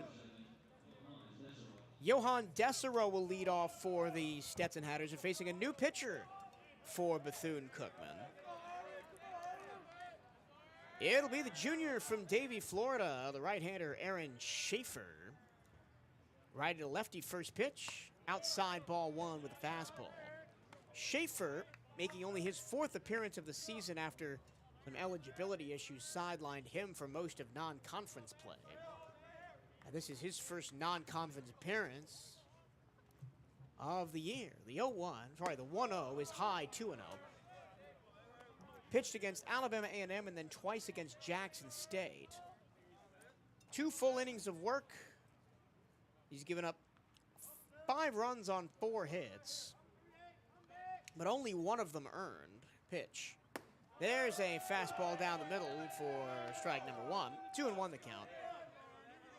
His ERA is .450, but with so few innings pitched, hard to really tell anything about that. He's behind 2-1 to Desero, who struck out to Yoancel Diaz in the 2nd. And he swings and misses at a fastball in on the hands, and it's 2-2. Then Desero singled to center in the 4th, was caught in the middle of that double play, hit by Kyle Jones that ended the inning. And already, Coach Hernandez is going to go talk to Schaefer. I don't think, are they going to pull him after throwing 5 pitches? Oh, there's nobody warming up in the bullpen. Unless there's some nagging injury concern that we don't know about. Yeah. Maybe they're telling him to ease up on the fastball. He has one of the most live arms out of this BCU bullpen. Talking to Coach Hernandez before the year, he was really disappointed that the Wildcats did not have Schaefer available at the start of the year with a full complement under his belt. He was supposed to be maybe the first guy out of the bullpen, long reliever kind of player, but only his 4th appearance of the season due to those eligibility issues. He will stay in the game, Schaefer, and he's got Desero in a 2-2 count right at a lefty. Here's the pitch. In the dirt, 3-2, low and inside. Schaefer has a really exaggerated windup where he pulls the ball way behind him and rotates his left leg almost parallel to the ground all the way back, and then whips it forward. Here's the 3-2. Swung on, hit high in the air. Third base side playable. Jorge Gonzalez-Fabo over the third base bag, dropped it. He throws to first, and sliding back in safely is Desero. That's an error on Fabo. Just popped right out of his glove. Yep, just unlucky for Schaefer. We were talking about Schaefer and why his ERA is so low, even though he technically had a game ERA of infinity against the Jackson State the 2nd game, because we only 1 earned run of the runs he gave up.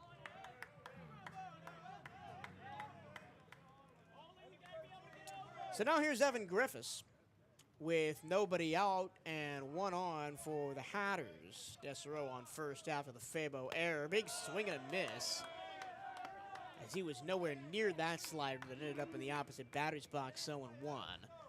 Schaefer has a great mix between fastball, changeup, and slider. And his fastball touches the 90s. The 0-1 goes back to the fastball, misses it low, and it's 1-1. Schaefer, another one of those transfers from junior college ranks for this Bethune-Cookman team. Played at Eastern Florida State College last year. Oh, no, correction, St. Petersburg College. That time a changeup finds the zone on the inside. 1-2. Appeared in 20 innings for St. Petersburg College last year at a .752 ERA with 23 strikeouts and 15 walks.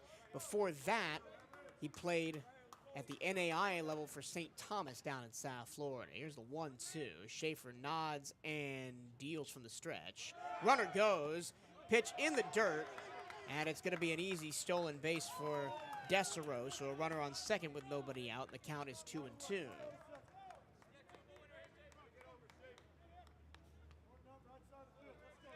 Tying run at second in this 6-5 Wildcat lead.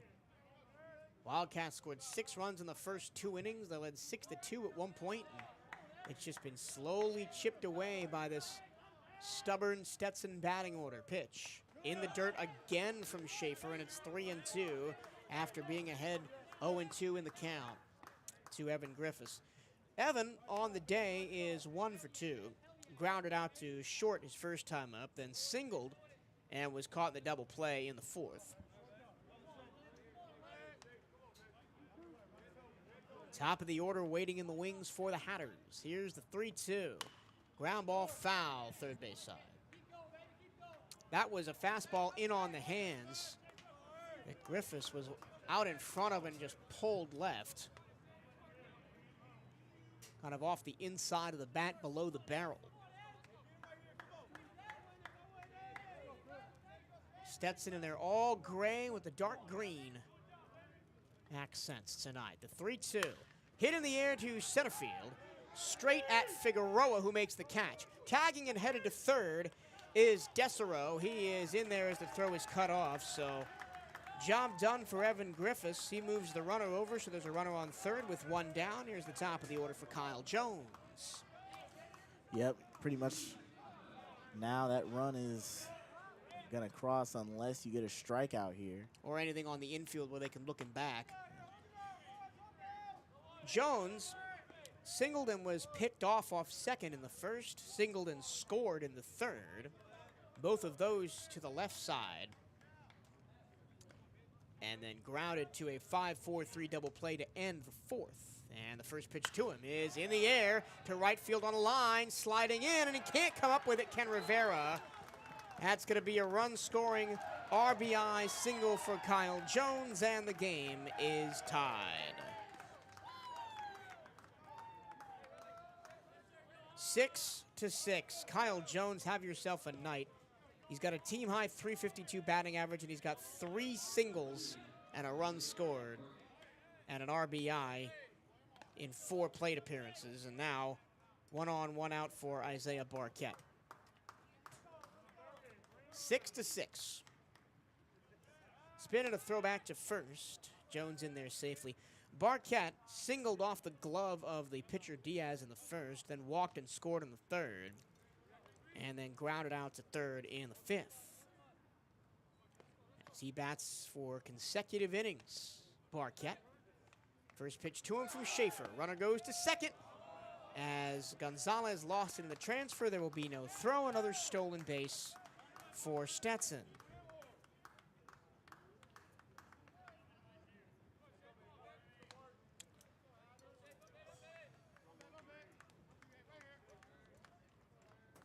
We're going to see a lot of stolen base attempts coming up over the weekend when Mississippi Valley is in town. Here's the 1-0. Slider strike, 1-1. Last year, when the Delta Devils came here for a 3-game series, they were leading the nation in stolen bases. Inside, ball gets away, goes to the backstop, wild pitch. And Jones moves to third. So here we go again with a runner on third and 1 out. As the Wildcats have scrambled 2 arms to the bullpen. As Dylan Dudonis, who was doing pretty well, has lost it a little bit. Correction, this is Aaron Schaefer. Schaefer's first inning of work. And the error by Gonzalez-Febo at third really coming back to bite the Wildcats in this inning. Ground ball off the hand of Schaefer. He goes to collect, throws to first. In time, what a play. And you've got to check to see if Aaron Schaefer is okay. That ball caromed off of his throwing hand. And the athletic trainer and Coach Hernandez are going to go out there. And even if he's okay, I think this may be an excuse for Coach Hernandez to maybe pull Schaefer at this point. Yeah, I mean, hasn't had the best outing. That error at third really messed up the flow of his outing, I think. Because if that out counts, this inning is over. And, yep. And the run doesn't even score because that was the error. Yep. So it's an unearned run, another one for Schaefer. Yeah. But doesn't really help the Wildcats much as the Hatters have tied the game here in the top of the sixth. It is 6-6. With 2 down, the batter will be Gio Cueto, as they're going to give Schaefer some practice pitches just to see how that hand feels. It was a comebacker from Barquette that went straight off the dangling throwing hand of Schaefer after he'd finished with his motion and ricocheted toward third. Now, fair play to Schaefer, who must have been stinging from that one. He went over, rounded it up, and threw across his body to throw out Barquette at first. To make the second out of the inning, here's Gio Cueto. Schaefer will remain in the game. Try to get the last out of this sixth inning and keep this game tied. Go-ahead run on third in the form of Kyle Jones. First pitch to Cueto is a breaking ball strike, and it's 0-1. Cueto flew out to left in the first, walked and was stranded on third in the third, then it was hit by a pitch and came around to score on the ground rule double by Landon Moran in the fifth. Here's the 0-1. Breaking ball hit high in the air to center field. Colton Olison racing out for it. He can't make the catch. It goes over his head. The Hatters have the lead as Kyle Jones scores from third. It's an RBI single for Cueto, and it is 7-6. And I think if you're Colton Olison, that's on you. Yeah. Because if you are the second baseman, that is hit to shallow center about midway back to the track. He called off Figueroa, the center fielder, who was coming in on it and tried to make an over-the-shoulder catch, basket style. And that's, to me, that's an incorrect call. I know he's the captain of your defense. He plays great defense. I've referred to him as the black hole before. Here's the first pitch to Labrador. Bounce to the plate. Runner will go to second on the wild pitch. And when it rains, it pours for Bethune-Cookman in the inning. But again, on Colton Olison, I would not make that play, as the catcher, Jorge Gonzalez, now has come up limping after that play. Maybe that, it looks like that pitch caught him in the shoulder after it bounced. And so we might have to see a Irvin Escobar sighting, the backup pitcher. He's trying to work out that shoulder behind the plate with the athletic trainer, Coach Hernandez, watching on. And with this being the first of a back-to-back with Miami tomorrow and a 4-game set on Saturday, I'm surprised that both Schaefer and now Gonzalez remain in the game. It speaks to their toughness as ball players. Obviously, you want to keep playing, but as a coaching staff, you got to have the best interest in your players at heart. Daniel Labrador looks at a 1-0 count, and Cueto on second with 2 down here. Already 2 in the inning for the Hatters. They've taken a 7-6 lead. Fastball low and inside, ball 1. And they may just be looking for trying to get them out of this inning, and then we'll make those substitutions possibly. Correction, ball 2. 2-0 the count to Labrador. Pitch. Swing and a miss. Ball in the dirt. Goes to third. And out! A great throw by Gonzalez. Well, I guess his throwing arm is okay. Because he throws out the stealing Cueto at third. And the inning is over. But the damage is done. 1 run, 2 hits, 1 error, and nobody left. And we go to the bottom of the 6th for the first time in the ball game. The Hatters have the lead 7-6. This is Bethune-Cookman University Baseball on the CatEye Network.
Ramses Cordova leads off the bottom of the 6th for Bethune-Cookman, who find themselves trailing for the first time in the contest, down 7-6.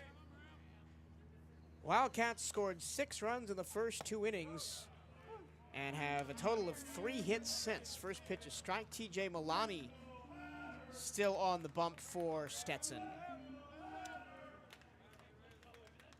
Cordova responsible for one of those runs, a long home run to left field to lead off the second, off the first pitch that was thrown by Dylan Jacobs out of the pen. Yeah. He looks at a 1-1 count from Milani. Here's the pitch. Swing and a miss at a fastball outside, and it's 1-2. Again, the Wildcats after the second have only gotten 4 runners on base, and one of them was caught stealing. They left the bases loaded back in the 5th, and here's the 1-2. Watches strike 3 outside corner, and he knew it too. Grabs his bat in frustration and marches back to the dugout, does Cordova. Second strikeout for Milani. He also got Gonzalez Fabo looking with the bases loaded in the 5th. You know, again, I said bases loaded, 1 out, and the Wildcats got nothing out of it. I said that was a turning point because now Stetson has all the momentum, and here we are. The Hatters now have the lead. Here's Colton Olison, 0 for 2 with 2 flyouts to left. And he swings and fouls one back to the netting, and it's 0-1.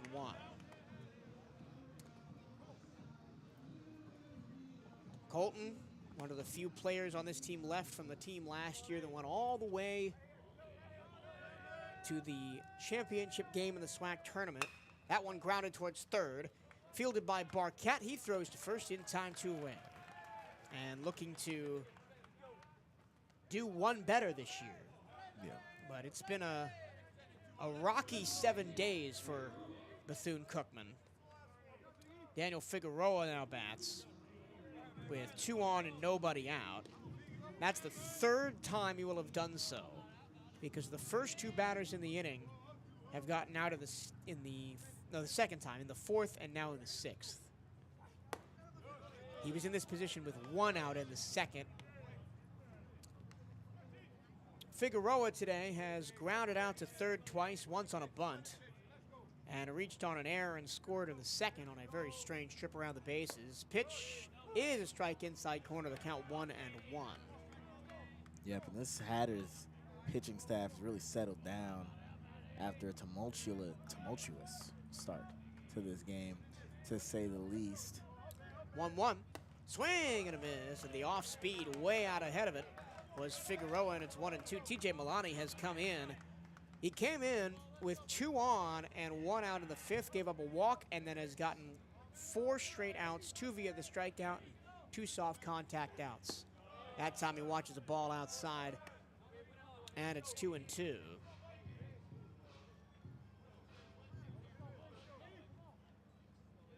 We've just crossed the 2-hour mark in this ball game. We're only in the 6th inning. Thank you for staying with us here on CatEye Network Radio as Daniel Figueroa is on as it hits him in the shoulder. But after those 4 straight outs. The adventurous day for Daniel Figueroa continues. Reached on an error in the 6th. Went to third on a pass ball, then ended up scoring on the strangest fielder's choice I've ever seen, where the first baseman, Moran, tried to tag him out by running all the way across the diamond, missed him, and eventually he scored. Now 2 on, 1 out for Garrett Chun, righty to lefty. They spin it a throwback to first. As a nice recovery by Daniel Figueroa. He was leaning pretty far down that first base line. Yeah. And they're actually giving Figueroa the hit on that play that we were calling an error earlier. Interesting. They spin it a throwback to first again. That time Figueroa not very far off the bag and doesn't even have to slide.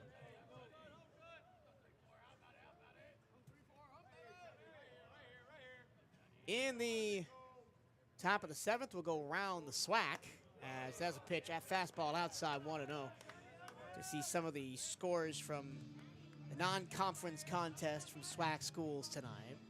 We'll even go around the A-Sun for you. for all of you Stetson fans listening into the CatEye Network tonight. That'll come up in the 7th inning. Here's the 1-0, spinning a throwback to first again. That's the 3rd time they've checked over on Figueroa, and, well, if this was the professional game, now you couldn't throw over there again without getting an out, or he would be awarded second. Unfortunately, for Figueroa, no such rule exists in the college game. Here's the 1-0 inside 2-0. They were also changing the bases from the bigger bases that have been implemented in the professional game the last couple of years to the college-sized bases before the game. 2-0 the count to Chun. Figueroa on first, 2 down. Pitch. Figueroa goes. Here's the throw to second. It skips into center field. Chun is going to race towards third. Here's the throw from center. He's in there safely.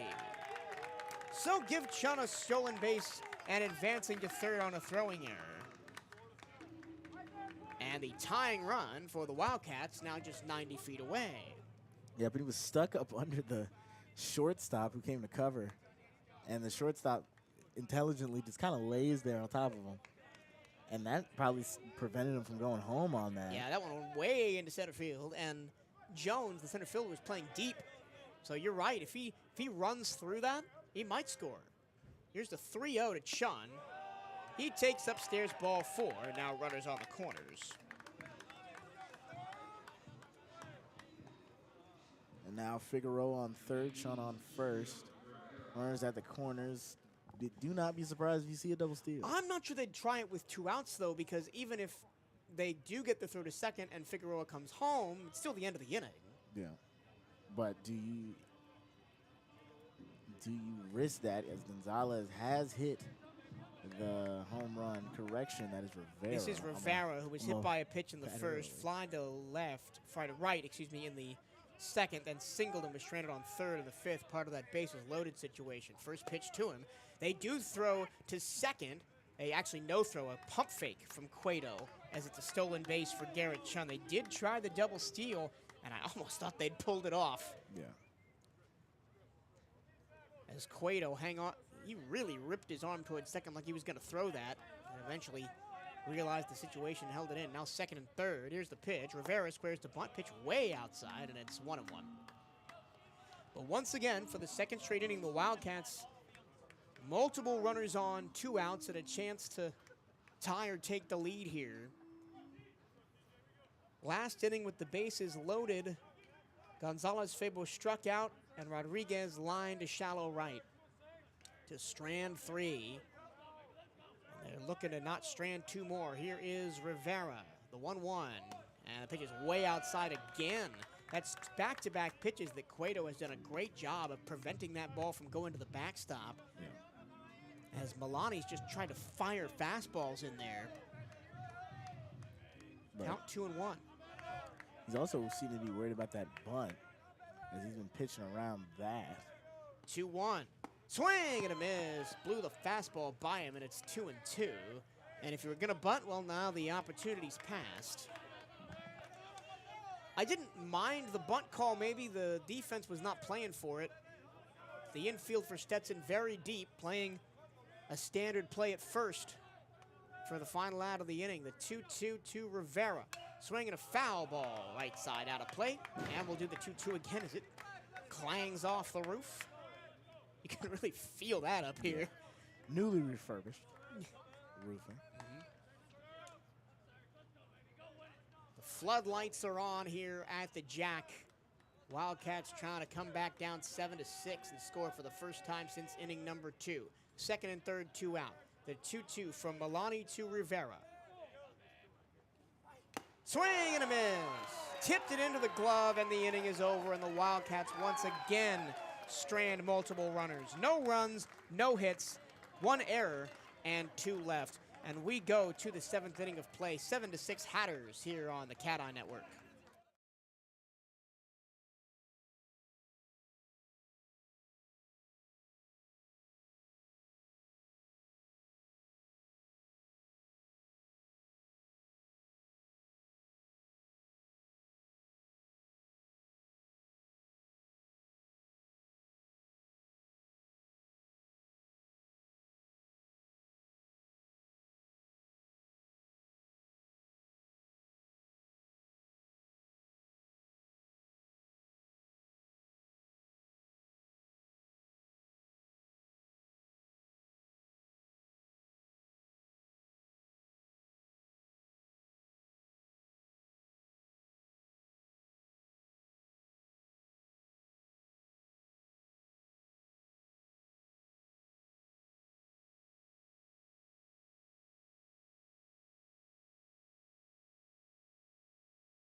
Daniel Labrador in the batter's box for the Stetson Hatters as we go to the 7th. And he was there at the end of the top of the 6th after Gio Cueto was caught stealing to end the inning. First pitch to him, ground ball up the middle. There's a base hit. Aaron Schaefer still on the mound for Bethune-Cookman. And Labrador has his first hit of the ball game. He was 0 for 3 previously with a ground out, fly out, and strikeout, but now he's got a leadoff single, and here's Logan Hughes. Hughes doubled down the first base line in the second, came in to score on the Moran home run. As there's 1 on, nobody out pitch. In there for a strike, fastball inside corner. Hughes in the 3rd, then grounded to short, and was hit by a pitch and stranded on 3rd in the 5th. He's got Moran on first. Hatters lead 7-6 and have hit 11 hits in this ball game. That one fouled off the foot of Hughes to the right side, and it's 0-2. As promised, we'll take you around the SWAC for some live scores with how SWAC schools are doing this non-conference Tuesday. Here's the 0-2 from Schaefer. Pitch. Ground ball towards second, softly hit. They go to second to get the lead runner. That's all they'll get. The ball was hit so softly. So Labrador out 4-3. It's a fielder's choice for Hughes. 1 on and a runner on first. And on grass, that ball might leave everybody safe. It just kind of rolls into Olison's hands, and lucky to get that play at second. So Hughes aboard with a fielder's choice. Here's Landon Moran with the 2-run home run in the second to put the Hatters on the board. First pitch from Schaefer is inside ball 1. Alabama A&M is playing Faulkner University, and that game has gone final. The Bulldogs win 7-3. Faulkner from the NAIA ranks. That's Vega. As correction, we have a new pitcher on the mound for Bethune-Cookman. It's Dylan Vega. Does kind of look similar to Schaefer, and they have similar numbers. Yep, just 1 number difference. And Vega deals. There's inside corner a strike. Count 1-1.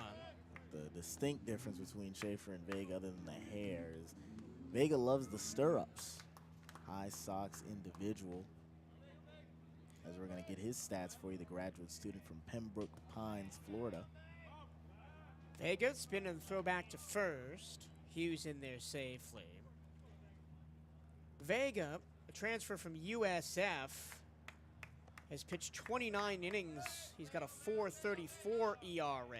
He's got a 1-1 count to Moran. Here's the pitch, righty to lefty.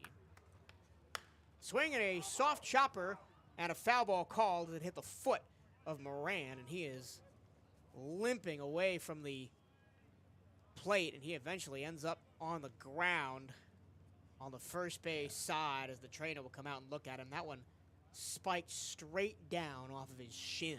Yeah. That's a tough one. And it hit him so hard that it looked like it just was a clean play off of the bat. And thought it was just a slow dribbler, and it ends up hitting his shin that hard that it comes back into play, and he's getting checked on. And while we're doing that, we're going to give you some stats around the SWAC. Yep. I already said that Alabama A&M beats NAIA Faulkner 10-3. Another non-D1 matchup, Jackson State all over Tougaloo College, 18-1. Man, Jackson State can hit the ball. They proved it, even though the Wildcats took 2 of 3 of that series here. The Tigers scored 19 runs in that last game. Alabama State playing up a level at Jacksonville State. They're only down by 1, 4-3 in the bottom of the 6th. And then Alcorn State is also facing some tough competition tonight. They are down 11-0 against Mississippi State. That also in the 6th inning. That is around the SWAC this evening. We have some games that we have no stats for. Grambling State and Jarvis Christian College was canceled, and then Southern facing Dillard University of Louisiana game is going on as far as we know, but we have no live stats for it. The count is 1-2 as Moran stands back in. Dylan Vega on the mound for the Wildcats. And a check back over to first is, we'll give you a couple stats around the ASUN for you Stetson Hatters fans out there. Georgia State beats Kennesaw State in Atlanta. Northern Alabama versus Belmont, supposed to be going on. We have no stats for that. South Carolina Upstate beats Queens. Eastern Kentucky loses out to Cincinnati, Pitch. 12-2. Outside, check swing, did he go? No, and the count is 2-2. Florida Gulf Coast plays USF at 6 p.m. Jacksonville plays Florida. Bellamy plays Tennessee. UCF playing North Florida. Obviously, the game that you're watching is going on as well. Austin Peay plays Middle Tennessee, and Lipscomb, as that ball is fouled off to the right, plays number 7 Vanderbilt on the road as well. So that's around the SWAC of the ASUN. Tomorrow in the SWAC, a couple of games. Bethune-Cookman obviously traveling down to Coral Gables to play the Miami Hurricanes. Count 2-2 on Moran, 1 on, 1 out here in the 7th. And Florida is Vega deals inside 3-2. Dismantling Jacksonville 12-1 in that game. A 516-foot home run was hit earlier by Jack Caglione.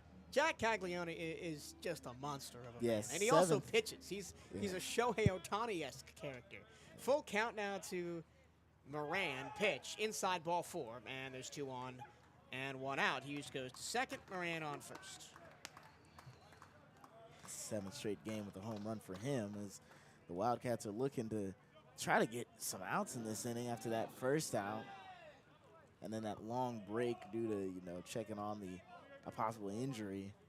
Now runners at first and second, only 1 out. Here is Lorenzo Mayola.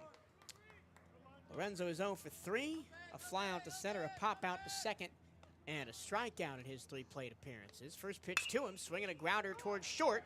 Field on to second for 1, to first. It's a double play. 6-4 to 3. Cordova to Olison to Sufrania. Can't draw it up that much better. Nothing in the inning for the Hatters. No runs, 1 hit, and 1 left. And we go to the bottom of the 7th. Wildcats trail by 1, 7-6 here on CatEye Network Radio.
Bottom 7 here at the Jack. Wildcats down 7-6 to Stetson.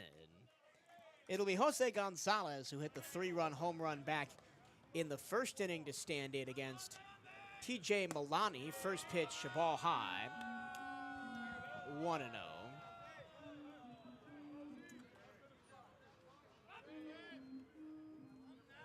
Milani, this one's hit in the air to center field, and it's going to be held up in the wind.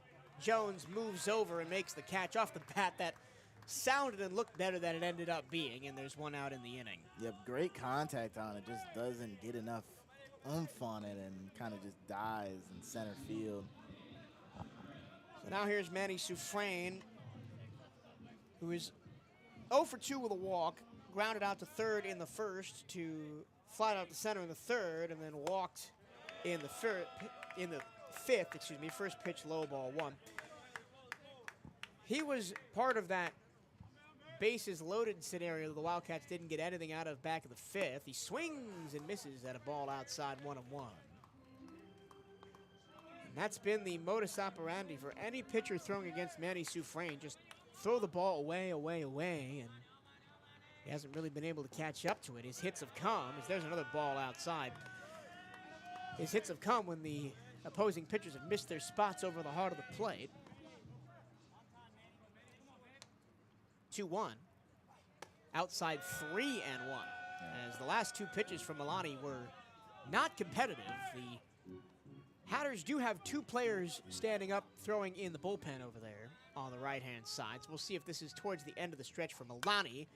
Soufrain pops one foul right back out of play, and it's 3-2.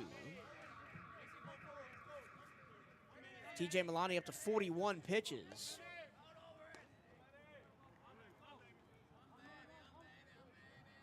And it is third inning of work right now, 3-2. Low, ball four.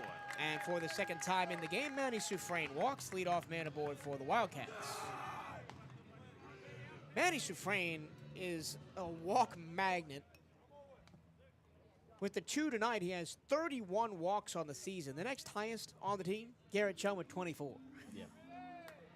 And that might be the end for Milani, as there will be a meeting on the mound. Doesn't look like there are any coaches involved. It's just a player-led meeting here. And he might be saying, I'm going to try to throw something low and inside, try to double up Soufrain, who isn't the fastest guy. And we do have a pinch hitter hitting for Jose Gonzalez Fabo now. Fabo finishes the night 0 for 2 with a hit by pitch. 2 strikeouts. And that is number 4, Peter Vasquez,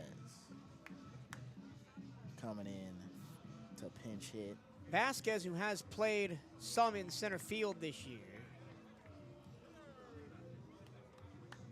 and also some at third base, from Guayama, Puerto Rico. And now we will see the pitching change. So chess moves from both sides. Pinch hitter, now relief pitcher, as TJ Milani is done after throwing 41 pitches. And he has done a terrific job, TJ. He's been in some tough spots. He's worked out of all of them. I'll get you his final line score here in a moment. Milani goes 2 full innings, throws 47 pitches, doesn't give up a run, strikes out 3, walks 3, hits 1,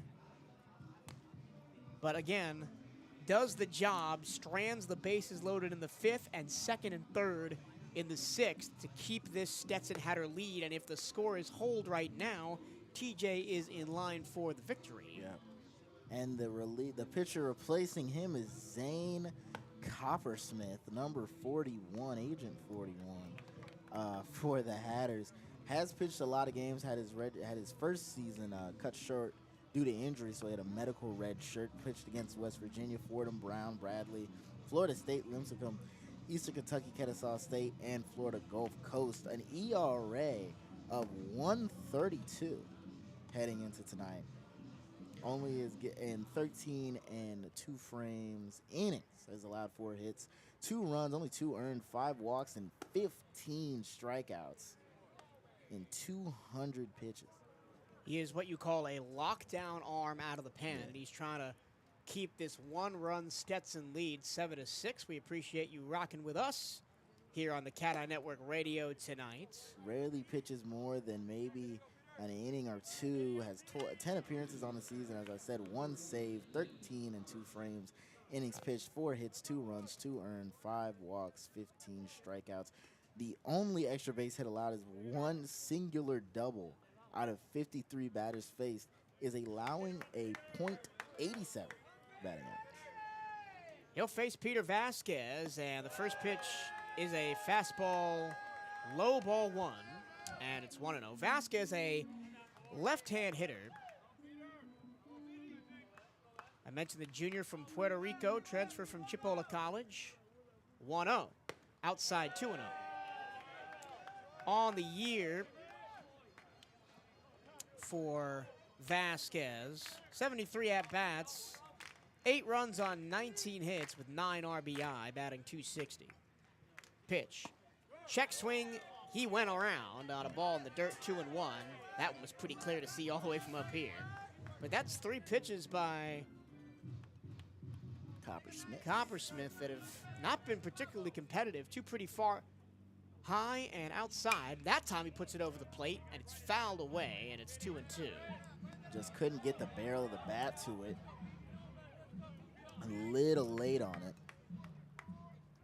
All we've really seen out of him is this fastball. Wouldn't be surprised to see something off speed here. Coppersmith righty to the lefty Vasquez. The 2-2. Upstairs 3-2. And again, aside from that one pitch that Vasquez fouled away, none of his pitches have been particularly competitive. High and outside. Count is full on Vasquez. Runner on, 1 out. Runner goes. Here's the pitch. It's fouled away. Straight back over the grandstands. So Vasquez stays alive. And a rare Manny Sufrain steal sighting as he tried to go to second on that one. Yeah. Saw him steal third, I think, in a game against Alabama A&M. Full count delivery. Sufrain goes. It's inside, ball 4. And I actually think it hit Vasquez on the back foot. The ball goes to the backstop. Sufrain's going to go to third. I don't think Manny knew that the ball was live. I don't think anyone knew. And we may have another argument from Coach Trimper here. No, he turns away, goes back to the dugout. So we'll see if Sufrain stays on third. Yeah. Either way, it's a walk to Vasquez. And there are 2 on with 1 out. Jorge Rodriguez will be the batter after having an injury scare in the last inning defensively. Took a pitch in the shoulder behind the padding. And they will keep Sufrain at third. So I guess it'll be called a wild pitch. So runners on the corners, 1 out, and once again, for the 3rd inning in a row, the Wildcats put the tying run on third. They have not been able to bring them home. Will Jorge Rodriguez be the man to do it? Yeah, especially against Coppersmith, who's been one of their lockdown guys. Finds himself in a tricky spot. Runners on the corners now with only 1 out. Watch for the double steal here. First pitch, there's a fastball strike on the inside block.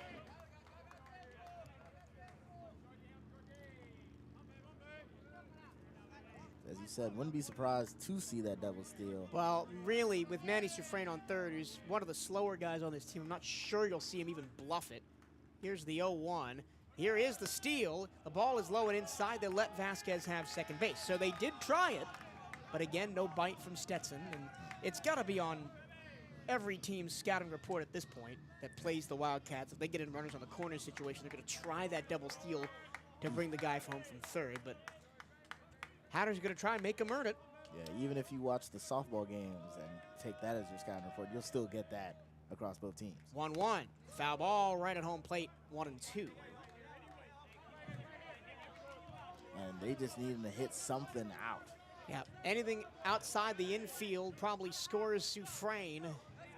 Middle infield well back, their heels on the outfield grass, corners in midway. You'd almost be fine with a bunt. 1-2, line drive, base hit to right field. Sufrain scores, rounding third and coming home. Here's the throw to the plate. Vasquez is safe.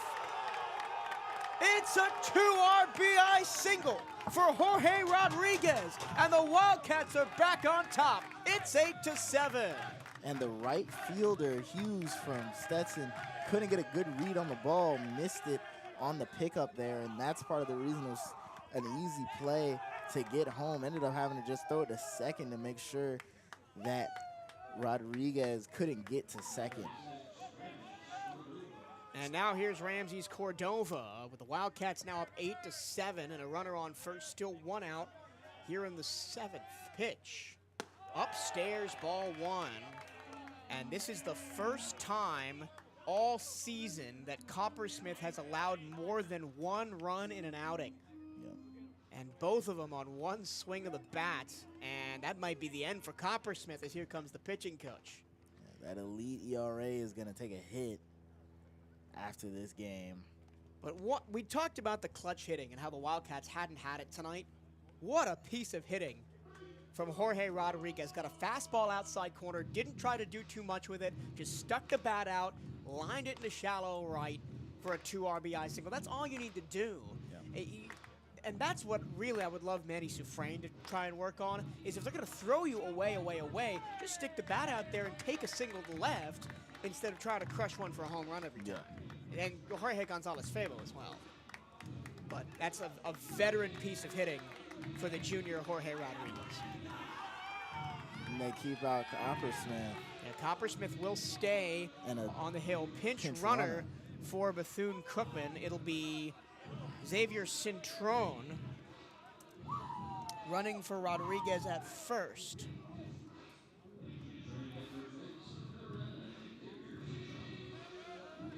Which probably means we will see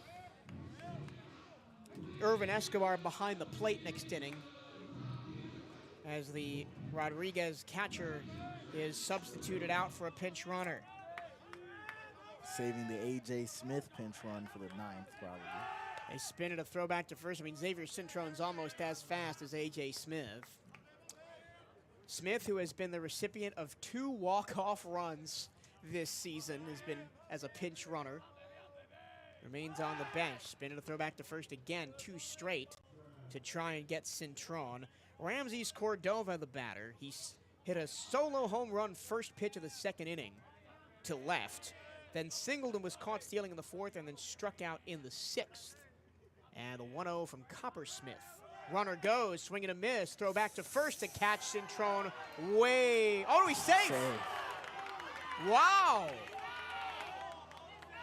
I thought, hey, they had him by a mile as he was retreating towards first. They had him by a mile. And here comes Coach Trimper again. Yeah, I mean, the tag just doesn't reach him according to the umps. And once again, no review here. So that's just got to be one of the most, that's got to be a very frustrating thing as a coach. Yeah, there isn't a review. You kind of just yelling to hope that they, I guess.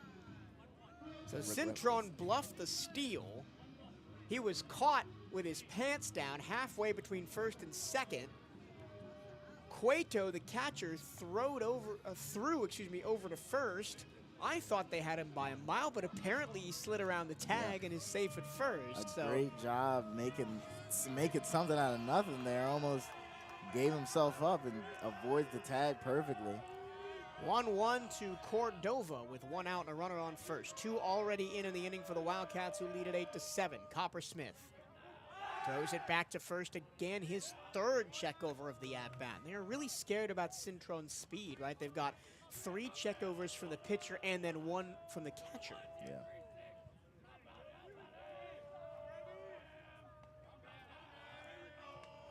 Zane to Ramsey, swing and a miss. Ball pops out of the glove of Cueto. Going down to second with a stolen base is Cintrone. And the count is 1-2 on Cordova, who is 2 for 3 tonight. Would love another one now with Cintrone in scoring position at second. Still 1 down in the inning.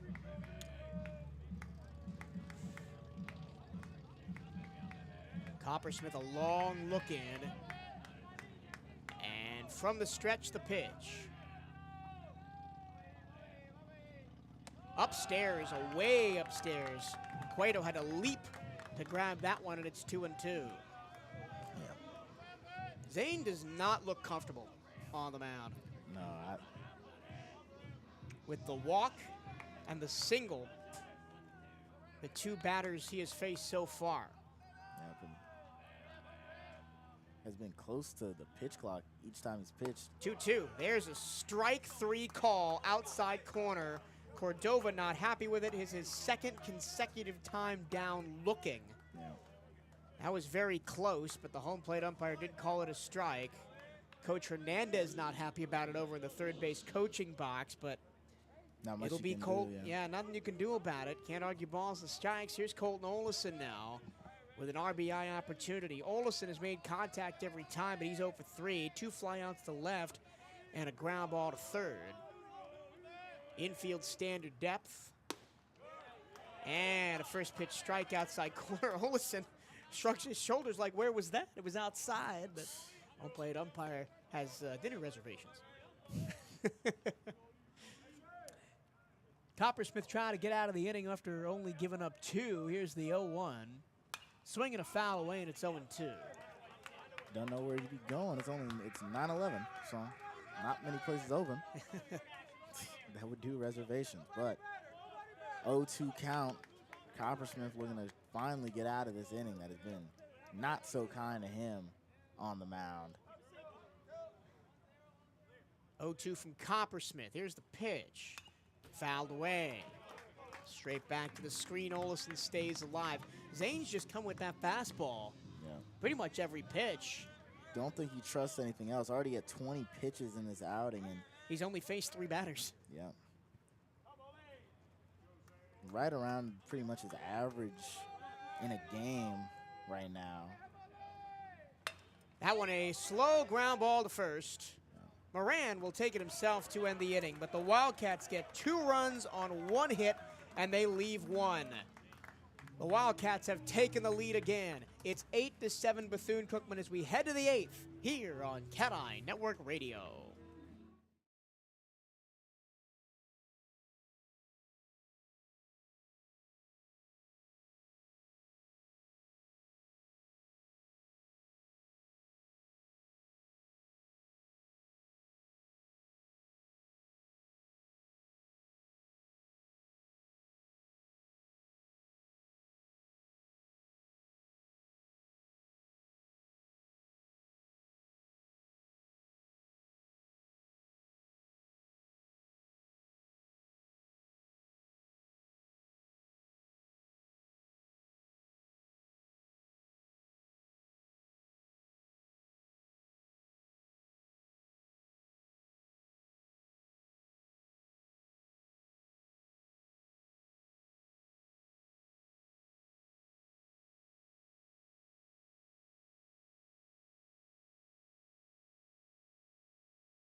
We go to the 8th in this topsy-turvy battle.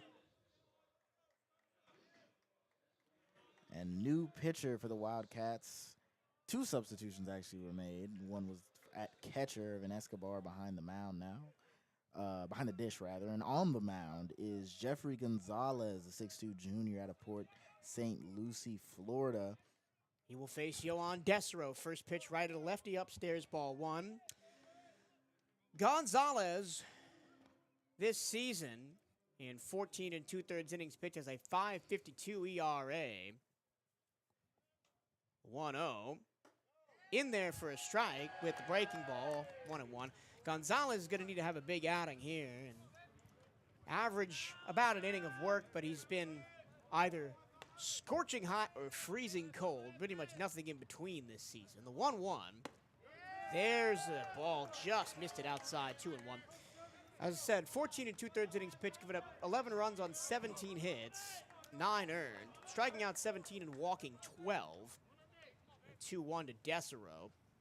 Is a slider strike in on the hands, and it's 2-2.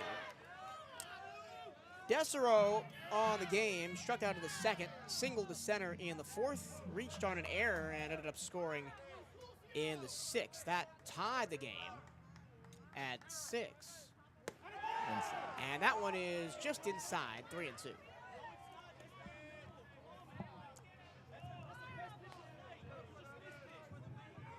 And Now Coach Hernandez is complaining about the pitch location. 3-2 to Desero. Gonzalez winds and fires.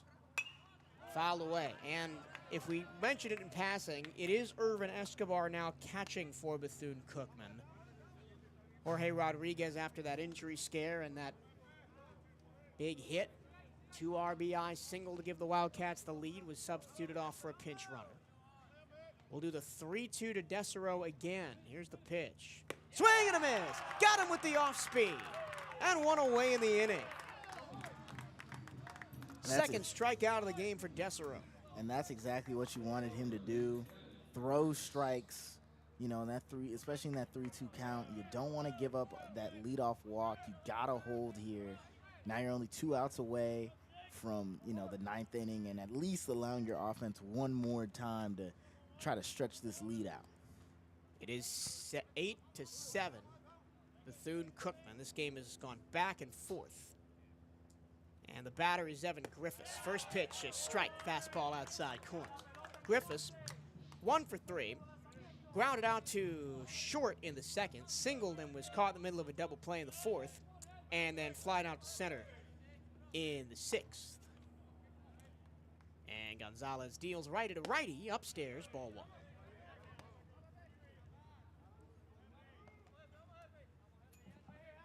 We talked about it earlier, Henson, but it's coming down towards the end of the school year here.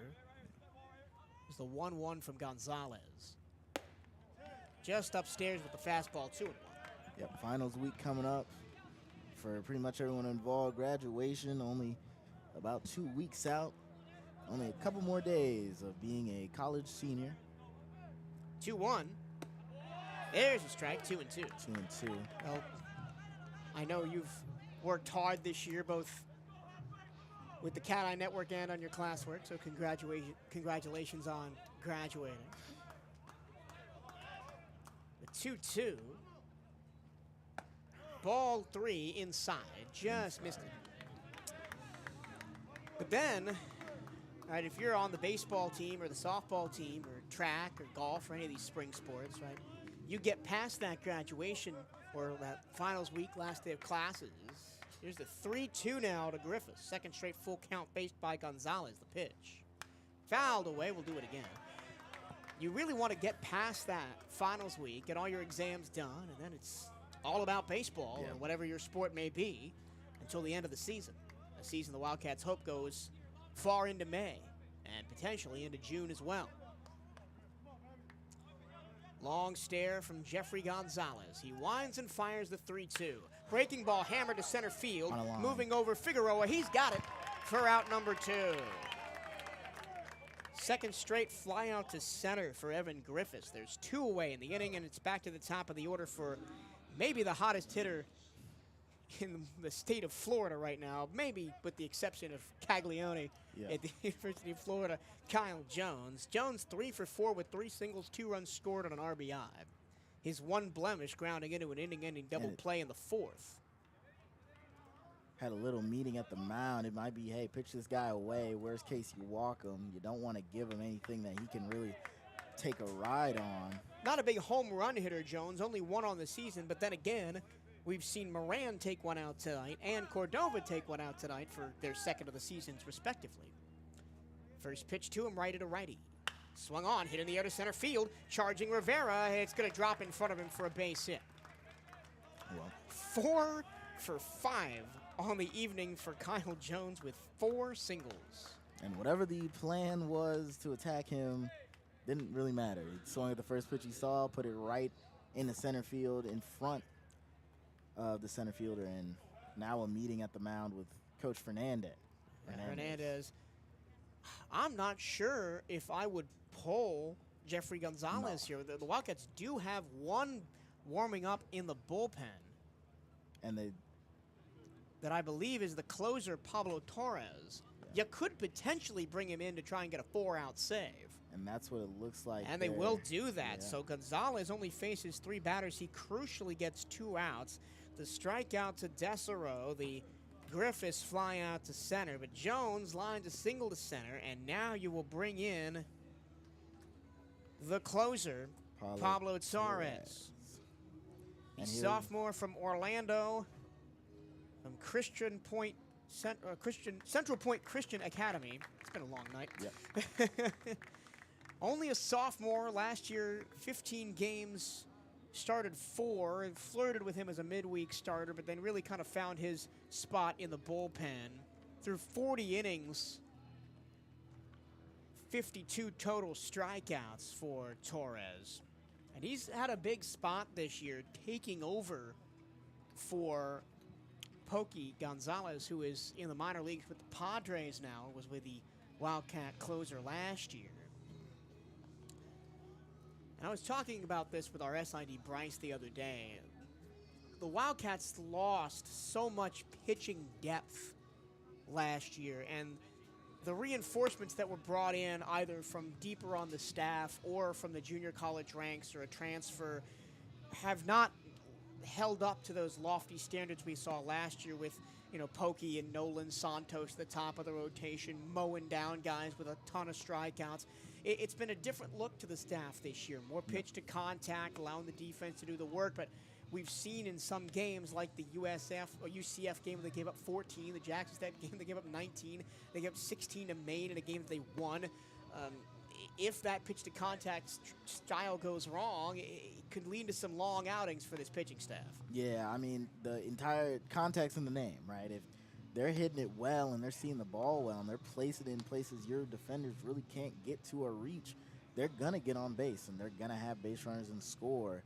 And that's when you need your offense to be, on their P's and Q's as well. But if you're giving up 10-plus runs, it's really hard for an offense to try to match that, especially if you're in lockstep and having we got up 3 runs, now we're down 2. It's very mentality-wise damaging. And Torres will come out and face Barkett, who's 1 for 3 with a walk on the night. And then if he gets him out, we'll face Cueto at the top of the top of the ninth.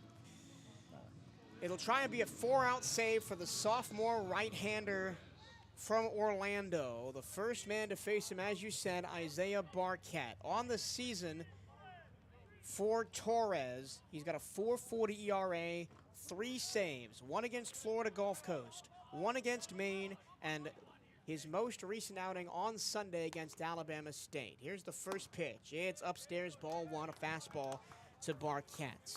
And that lack of saves isn't even necessarily his fault. A lot of these games we see walk-off wins or extra inning wins where they have to use them as a holding arm rather than that closing arm. 1-0, runner goes to second. Throw down to second is in time. He's out. What a throw by Escobar behind the plate. He guns down Kyle Jones. The Wildcats get out of the inning. No runs, 1 hit, nobody left. And we go to the bottom of the 8th. It's 8-7 Wildcats here on CatEye Network Radio.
We go to the bottom of the 8th here at the Jack. Another new pitcher for Stetson. So Coppersmith goes 2/3 of an inning, gives up a run on, or sorry, 2 runs on 1 hit. He is in line for the loss.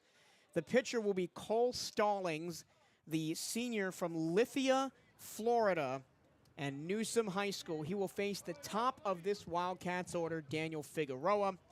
Will lead it off. Figueroa is 1 for 1 with 1 for 3 with a hit by pitch. And the first pitch from Stallings is a strike. On the season, Stallings in 22 2/3 innings pitched has given up 10 runs on 15 hits, 8 earned. Striking out 24, walking 9. Here's the pitch. Fouled away 0-2 to Figueroa. He's allowed 2 doubles, 1 triple, 2 homers, 2 wild pitches, and 3 hit by pitches. His ERA is 3.18, and he's got 4 saves. Most recently, the 5th of this month against Kennesaw State. And the 0-2. High, ball 1. Missed with the slider, 1-2.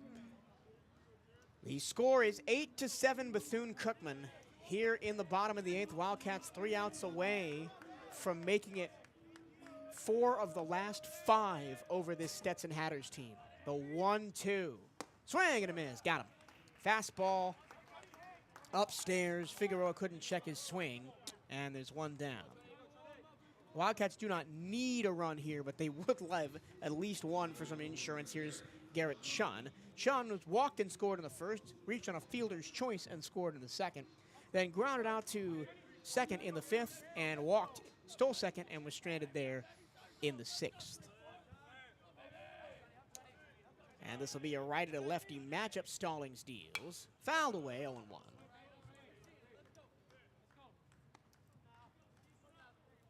Stallings last year, 17 appearances out of the pen, 2-2 with 3 saves, with 37 strikeouts and 30 2/3 innings. The 0-1. There's a strike, and it's 0-2. So right now, Cole Stallings is doing his job. Got a strikeout and is up 0-2 on Chun. Pitch. Breaking ball. Caught the outside corner for strike 3 looking, and Chun goes down. Wildcats have no idea what to do with Stallings right now. Yeah. And here is Sergio Rivera. Hit by a pitch and scored in the first on the Gonzalez home run. Then flew out to right. Singled up the middle in the 5th. Struck out in the 6th to end the inning with runners on 2nd and 3rd. He's got nobody on 2 outs here. Stallings rifles that fastball in for strike 1. That fastball, to me, we don't have a velocity meter here, but that fastball looks like it's touching the mid-90s. Yeah. And the 0-1. Another fastball. Check swing. Did he go? Yes. Wildcats have no answer for Cole Stallings right now. He's just been pumping a fastball. Pretty much everybody that he's faced, and no one has even really gotten good contact on it. Just been able to foul it back at best. The 0-2. Watches strike 3 down the middle. So the career Hatter in his 4th season gets the Wildcats to go 1-2-3 with 3 straight strikeouts, and we go to the bottom of the 9th. Wildcats 3 outs away from a victory here at the Jack. It's 8-7 here on CatEye Network Radio.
We go to the bottom of the ninth.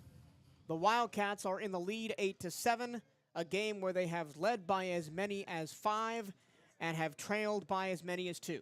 This has been a wild one on a midweeker Tuesday at the Jack. It'll be the heart of the Stetson order for Pablo Torres, the closer for BCU, to get out here at the end of the game.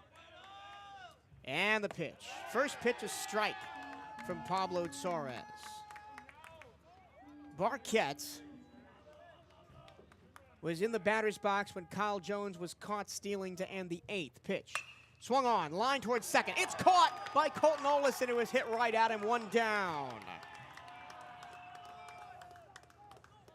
Paulo Torres, it looks like he just saw what Stallings did and said, I'm just going to repeat that, and is just throwing fastballs. 1 away, here's Gio Cueto, the catcher. Cueto flied out to deep left in the first, walked and was stranded on third in the third, was hit by a pitch, stole second and came around to score on the ground rule double by Moran in the 5th. First pitch to him is low ball 1. And then finally singled and was caught stealing at third base to end the 6th. An adventurous night for Cueto. Here's the pitch. There's a strike. Slider across the plate. First off-speed pitch we've seen Torres throw. Who's on? Who's pitching? There have been so many pitching changes tonight, I haven't been able to keep up. Pitch. Upstairs, 2-1.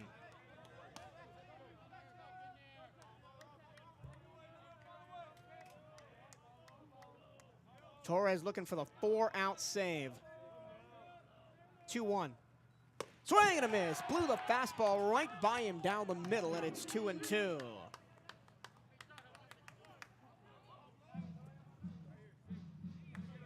Something off speed here might blow by him here. I don't think he's expecting that at all. 2-2. Swing and a miss. Fastball outside corner, and down goes Cueto. The Wildcats are 1 out away, and the batter is the man who haunted Bethune-Cookman in this matchup last year, Daniel Labrador.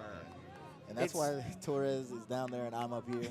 It's almost like the universe drew it up for us. Yeah. Wildcats with an 8-7 lead. Labrador hit 2 home runs in this game last year, even though the Wildcats did win it. Yeah, and he tattooed one out of here foul. Swing and a miss. First pitch blew the fastball by him inside corner. And he is trying to kill this baseball. He is. That was a massive swing. And you're right. He put one, maybe the hardest ball I've ever seen hit out of here, but foul, third base side. That was back in the 5th. That one is popped up in the air behind first base. Manny Sufrain makes the catch. This one belongs to the maroon and gold. With the light show. The real owners of the 386, the Bethune-Cookman Wildcats. The Wildcats run Volusia County. They've won 4 of the last 5 over the Stetson Hatters. And a 4-out save for the sophomore Pablo Torres. You may have the Grom, but we have Pablo Torres, and that's the more important thing tonight. As an 8-7 victory in climactic fashion for the Wildcats. Henson, what did we say at the top of the show over 3 hours ago? The Wildcats need some confidence after a rough last 7 days on the diamond. I think they've got it tonight. Yeah, this is you beat this tough Stetson team that has, beaten ranked teams that you lost against, like Florida. And it's one of those confidence-building games where you can kind of go, okay, we're not that far. We played Florida close. We beat the guys who beat them. And it's just a very confidence-boosting victory, especially after, that rough away trip that they just got back from. And hopefully they can go down to Miami and do well against that University of Miami team, who is coming off of losses against Florida State in ACC play. The Wildcats win the ball game, 8 runs on 7 hits. They made 1 error and left 7 on base. Stetson came to play, 7 runs on 12 hits. They made 3 errors and left 7 on base. And after the Wildcats went up, 6-2 in the 2nd inning, you thought maybe that Stetson might fold. They did not. They came back. They took a 7-6 lead. But we talked about the clutch hitting, and this game gave the Wildcats multiple chances. Bases loaded in the 5th, second and third in the 6th. They got nothing both of those times, but then they had another opportunity, second and third in the 7th, and Jorge Rodriguez with the game-winning 2 RBI single. Yep. An extremely gutsy performance out of these Wildcats, beating the Hatters at home 8-7. They obviously have the away trip, and like last year, we might see them not want to play us again. Yeah, we'll see. The return leg of this one is on May 7th. That's a Tuesday at 6:30 p.m. You can catch that one right here on CatEye Network Radio. I'll be over there in the land calling that one. But next up immediately for the Wildcats, they've got a tough week. They go down to Miami tomorrow in Coral Gables to play the Hurricanes. That one is on TV on the ACC network if you've got that one. Then we're right back here for a 4-game set over the weekend, 7 p.m. on Friday, 1 p.m. and 4 p.m. on Saturday, and 1 p.m. on Sunday, making up a rain-out game against Mississippi Valley State. The Wildcats currently in the SWAC standings are 2 games behind Florida A&M. The Rattlers this weekend, if I can pull up the schedule, have Alabama A&M. So unlikely that the Wildcats will catch them, but they do need to keep pace. The Wildcats' next 7 conference games are against Mississippi Valley and Alabama A&M, and I think at minimum you have to win 6 of those. Yeah, this is do or die time in terms of conference tournament seeding. You have probably the best run of games you're going to get all season in terms of competition level, especially in conference. And you got to take advantage of that. You got to go in those games with the mentality of we need to win these to get good placement for the conference tournament. You already know that if you get there, you know the teams that are waiting for you. You know, we're talking about Southern, who beat LSU earlier this year. We're talking about Alabama State, who also beat SEC competition in Auburn.